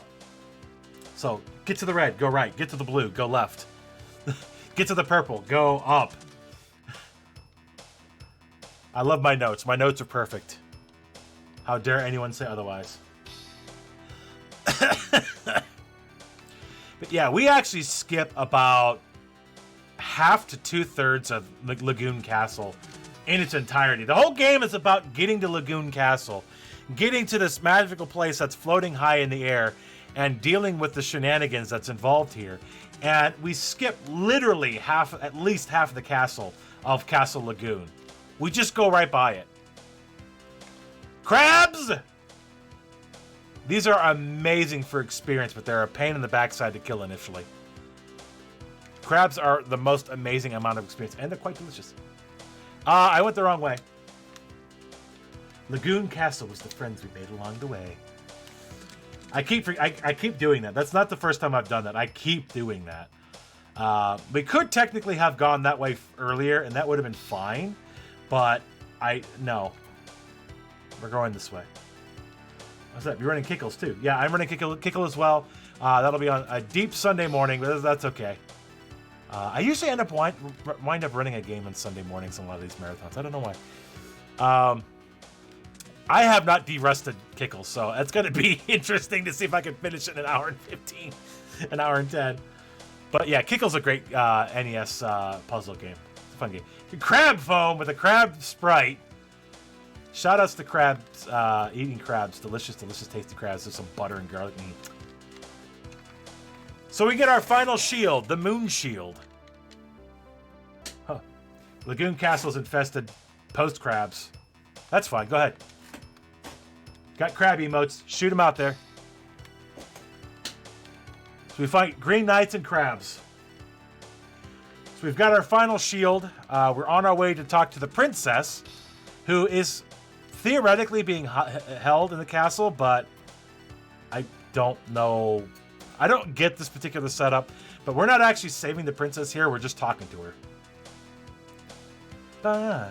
Oh, I went the wrong way. So if I didn't already buy the elixir earlier in the game, I could take the detour and grab that there. That was an unnecessary detour, but I grabbed it anyway. So that's also a radiant stone, or another stone that I don't need. Will you die? Where are we at? We're level 29. We want to be level 30 by the time we're done in this area. And we're already very, very close. Killing a handful of those crabs is definitely going to push us over 30. Ideally, it would be nice to be level 31 coming out of Lagoon Castle, but 30 is a bare minimum. But we're already most of the way there, so I have no doubt that we're going to be very, very close to right where we need to be. So unfortunately, Lagoon Castle is also what I would call walking simulator. We do a lot of swagger walk through this place. But we're going to go say hi to the princess. These guys can no longer do any damage to me with that extra bump we get from the Moon Shield. These guys are... Look at all these crabs! Look at the crabs!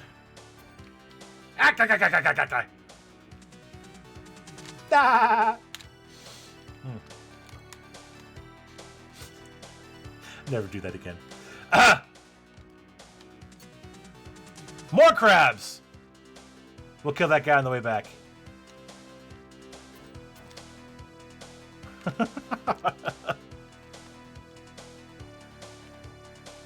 Because we have to come all the way back, so we'll kill that guy on the way back.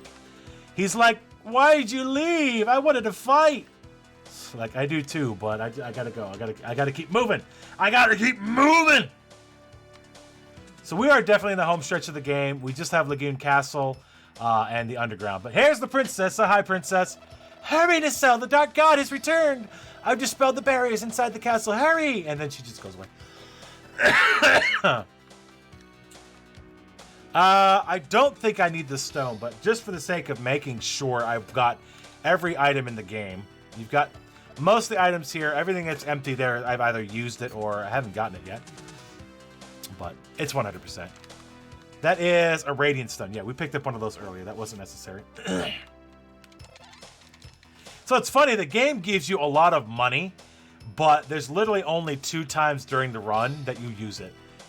And both times it's to get armor. Alright, so after we've gotten the shield, we now are going to exit stage left.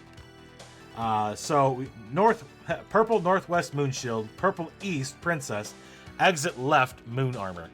So there's an exit to the right. We don't want to go to the right. That's just extra walking that we don't need to do.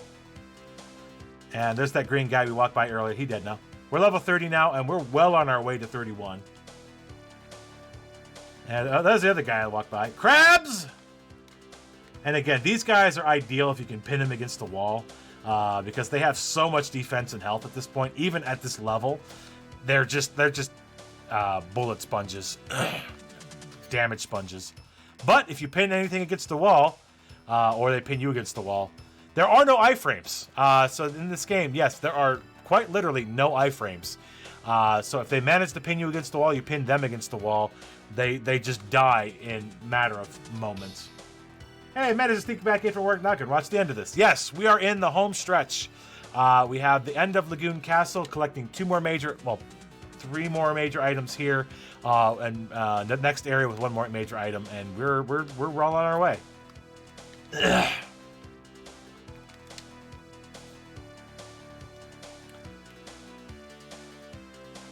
All right, so there's the moon armor. There's one of the final enemies of the game. I really don't care having to deal with these guys because I don't need to, but just because experience is experience. Come here, big boy. Nyunk. So after that, we return back to the Ploople because purple is Ploople now. We're going to go all the way back to the blue area. So you remember when I said earlier, for those that were here earlier, when I said that your father is the one who builds or creates the moon sword, there is no good reason why he never tells you where it actually is that I'm aware of. He's like, yeah, I've made the sword. Cool. You're not going to send a messenger or somebody to catch me and say, here's the sword, have fun? No. You never know where the sword is supposed to be. You're never really told, I don't believe, you're never really told where the final sword is going to be. He makes the sword and places it here at the top of Lagoon Castle. Now, why would he go to the effort and have it brought all the way here somehow? And to be honest, without you knowing or being here to experience and or figure that out, I have no idea. But the reason why it's brought to Lagoon Castle is because there's a very specific place on the top of Lagoon Castle where the moonlight shines brightly upon. And for the moon sword, or the moon blade, to get its final power, it has to feel the crest of that moonshine. So the sword is brought all the way here to Lagoon Castle long before you ever get here. Somehow. I don't know how they managed it, but it gets here and is placed on that spot so that it can soak up the rays of the moon. And so you just have to know that eventually you have to come into the castle and find that sword.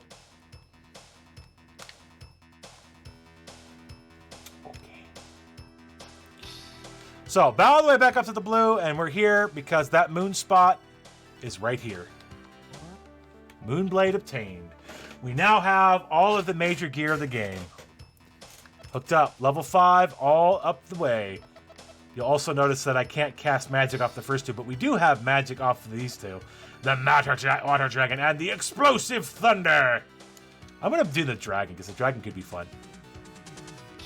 And that's that. So now we got to go all the way back to the purple, where we just came from. So there's a bit of backtracking. Don't worry about it. There's just a bit of backtracking in this game. Most of the backtracking you have to do is at the end, as it turns out. That's a wrong path. You know, I've played this before. I don't think I've ever beaten it. Yeah, it's not a difficult game. It does involve a lot of grinding. Even in the SNES version, it does involve... Yeah. See, that's the good question, though. How is it soaking up moonlight if it's inside of a chest? Maybe he just had it delivered here in a box and they forgot to open it up to get the sunlight, the moonlight. I don't know. Trifle me with details! Did I walk the wrong way? No, I didn't. Okay. It's fine. It makes sense. Thematically important and correct. I often talk to my mirror friends. They're playable. So yeah, again, this is the... are we level 4? We're level 31. We're already well ahead of where we need to be. By the way, crabs! Moon Sword, goodbye. I'm gonna kill this guy. Is there a second one here? There sure is. Get that extra little bit of experience.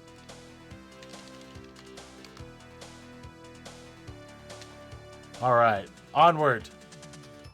We are now in the final parts of the Lagoon Castle.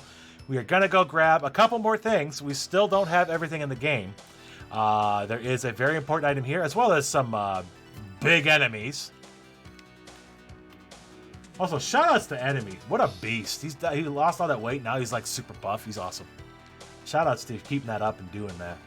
That's hard to do. It's hard to get on a track of taking care of yourself like that sometimes. Also, huge shoutouts to all y'all being here, sitting here watching. Shoutouts to our raiders. Shoutouts to our streamers, our gamers, everybody that's involved. Huge shoutouts to Anhole, Kavik, Evo, Shema, all the people behind the scenes, all of our restreamers, everybody playing games. Huge shoutouts to everybody involved.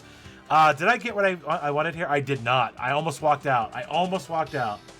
And again, huge shoutouts to all the people who've donated so far and all the people who will donate. Again, we very much appreciate. That's the Ring of Recovery. That's what I needed to find. I nearly didn't 100% it. I nearly screwed up. I wish I could play SNES Lagoon like this. I would like it more. I love the bunk combat. Well, I would say if you get a hold of me via the Discord, via the RGL Discord, I can get you hooked up with this. The big thing with this, though, it's a lot of setup. It is a lot of setup, at least initially. You do need Joy to key because using anything else would be a pain. Oh, by the way, as a boss, I forgot to use my forgot to save. I forgot to save. Oh no. Oh no. What am I gonna do? I didn't save. Help! Help! There's my power ring. I'm not even using defense. I'm going straight power. Left side. Strong side. Where you at? Can you not? Can you not?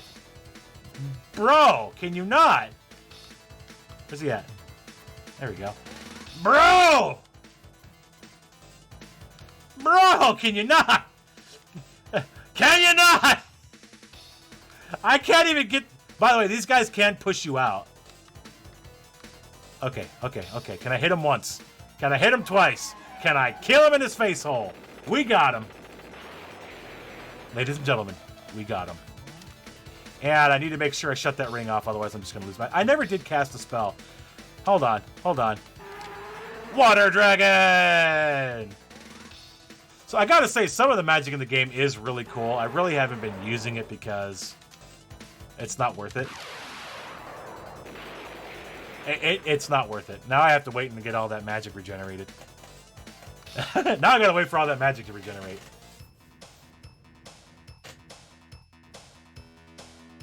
Alright, so here's BS jump number 3.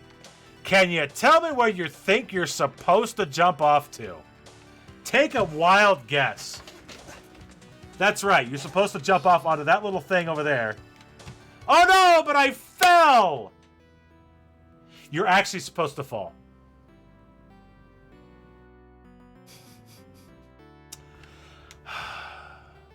So, BS moment number 4. Yeah, that little island, you just fall off towards it. You don't have to jump off like you have to do everything else, you just fall off. So, you cannot beat the game unless you come to talk to this guy first. If you don't come talk to this guy first, it's game over when you get to the final boss. Don't trick me! Too late. So this guy gives you the Moonlight Pearl. In this pearl, the power to remove the barrier of the evil force protecting Thor. Take now the Moonlight Pearl. It's just the thing you keep in your inventory. So, ladies and gentlemen, we have all the items in the game except for one. And we are going into literally the last zone of the game. So I'm going to let my magic heal because it heals up faster here.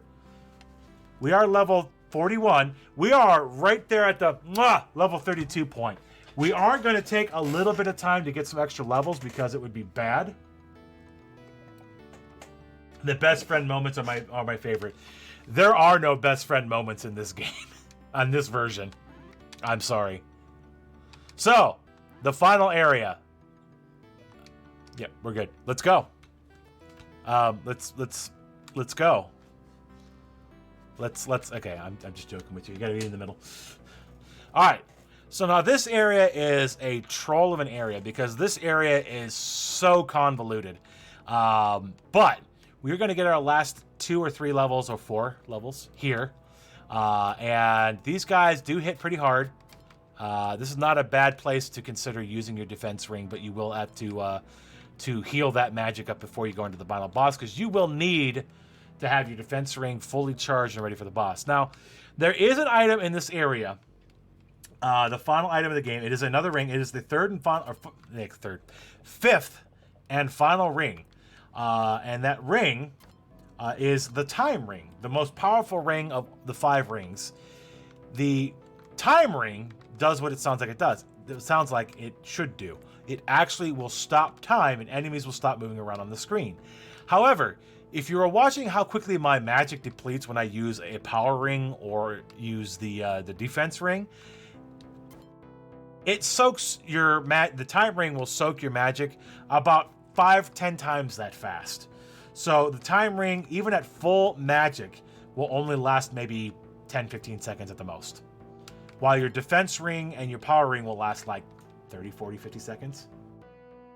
You know, I love how the last dungeon is just a blue cave that could have easily been the first dungeon. Right? So in a game like this, why wouldn't you make your final dungeon either like Hell or Lagoon Castle, since that's where the feck we've been trying to get to the entire gosh darn game? Why? Why would you not make those your final boss areas? I don't know why. But nevertheless, here we go. We're in the last dungeon, last area. We are going to have to grind up. We don't have to. We only need to get level 32 to be bare minimum to be able to beat the game. We are going to go ahead and push to 35 to make it a near true 100%. Why the heck not? Let's go. But before we do that, we do also need to get the ring. So let's go ahead and grab that, which is right here. The final item, we have 100% in every item in the game. We have literally everything. So all we need to do now is level up. And unfortunately, if you remember earlier when I was talking about the monsters in this game, enemies do have a specific place in the game where they can and do spawn. However, because of the nature of how the game works, an enemy will not spawn in one of those spots on the screen where you're at. Usually an enemy will not spawn in front of you. However, an enemy can spawn literally anywhere on the map otherwise, which means they could have, and it could happen, and it does frequently happen, where enemies will like pile up on a single spot. And if you're not looking literally everywhere to find that enemy, you could absolutely be missing every enemy in the game, which is super troll. It's super annoying, but it's super possible. So right now I'm looking for enemies. And as you can clearly see, I'm getting super lucky in finding so many. This is why grinding is tough, because unless you're actually going to the entire map, you're not going to find the enemies. Sometimes they'll clump up on the other side of the map where you're not at, and you're just going to be out of luck because you haven't been there, you're not looking there, and there's just nothing except for, oh look, 50 enemies in this one little corner of the cave. Because that's how it works. So we definitely want to make sure we're level 33, so we got 2 more levels to get. We are going to max ourselves out. Max level in this game is 55. Bare minimum to fight the final boss is 55. We're not going to be here that long. Max level is 35. Minimum to fight the boss is 32. Minimum to fight him well is 33. At 32, you need that life pearl. And at 30, I can't see you. Minimum 32, minimum safe 33, and max is 35. Even that one level going to 30, if you go to 34, makes this boss so much easier. Just that little bit of jump. So we have the estimate sitting at 3 hours 25. We're going to be under that by maybe 5 minutes. But since we have that extra time, we're going to go ahead and just push to 35 because we're already at 34 just from killing a few enemies. But we're going to go push and make it a true 100%. We've picked up pretty much everything. I think the only thing we may have left behind is a spare elixir, but we actually have never used our elixir, so it never left our inventory. But I'm not going to have that selected because if I do, I might accidentally use it. By the way, we have bread. We've had bread in our inventory since the beginning of the game. Those fun comforts from home. So again, as I'm wrapping up here for Lagoon, for the Sharp x6800, I want to say again that I appreciate everybody hanging out. Ooh, hiccup. Appreciate everybody hanging out. I appreciate everybody donating. We have some huge donations throughout my entire run of this game. And again, super huge shout outs to all of you who've done so. We got Manix with 25, Jambler with the 50, Miz with the 50, Monday with 100, Moth with 5, Evo with 83, and so on, and Jeffrey with 50 just before my run. Again, huge shout outs to all y'all for doing what you've done and helping out. Random Acts, every donation that's received during the next couple of days, because this marathon's running all the way through like early Monday morning. Every donation received goes straight to Random Acts. We don't keep it. We don't take any cut of it. It's 100% goes to them. We do this because we enjoy doing this, and we're happy to help out a charity, especially one that's specifically focused on helping kids that can't get food, or people who can't get food in general. I mean, we take for granted sometimes the ability to go to a store like a coffee shop and get a donut and a coffee, or just a coffee in general, or a smoothie or whatnot. We take that for granted, the ability to just like, well, if I don't have the smoothie, I still have food at home. I still have dinner waiting for me. We take that for granted sometimes, and forget that there's so many people out there that can't take care of themselves or don't have the ability or money or resources to do so, and it's really a shame. So services and pure volunteer services like, and specifically ones like Random Acts are amazing. Random Acts is a purely volunteer service. Nobody at Random Acts apparently gets paid at all. They were talking about that in the opener, saying nobody gets paid doing this. We take the money that we get and it all goes to helping people out. So huge shout outs to Random Acts, and huge shout outs to you guys. If you can make a donation, that's fantastic. If you can't, that's also fine. Like I said, there was a donation challenge for me for this game. Please, if you could, donate $1 for every death that I had along the way. I'm probably not going to die again, so the total death count is about 7. So if you want to shoot out $1 per death, that'd be great. We can get a $7 chain. That would be freaking amazing. If you can't do a dollar donation, maybe 50 cents per. So $3.50. Toss out $3.50. So get a $3.50 chain. So something. I will definitely be donating at least the $7 myself here soon. But let's go ahead. We're gonna finish Lagoon. Final battle. Are you ready for this? I hope you're ready for this. I'm ready for this. Ladies and gentlemen, Lagoon for the Sharp x6800. Let's heckin' go. Final boss time. Defense ring. Let's go.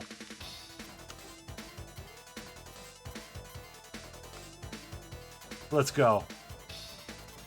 Obviously, this boss is less threatening, but level 35, we're pretty much... It's cheese at this point. It's cake. He's a piece of cake. Boss defeated! So it's 3-part boss. Now on to Thor. Oh, so we don't want to get hit by his magic, because that's bad. He does like these weird lightning bolts, and they're extremely dangerous. Like that. We just lost a quarter of our health for touching that lightning bolt. And God mode, the Phoenix. And now we gotta strike this ball.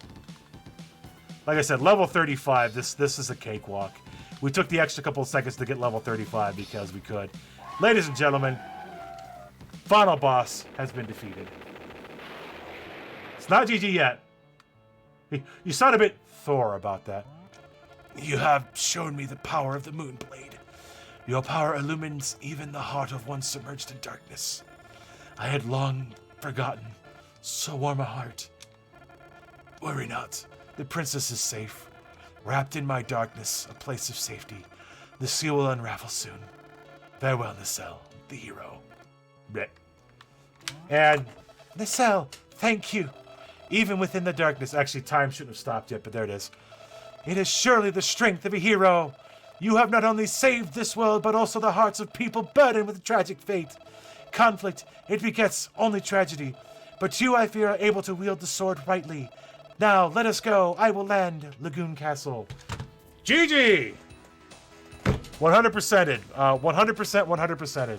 Level 35, all items, all weapons, staves, rings, shields, armors, everything.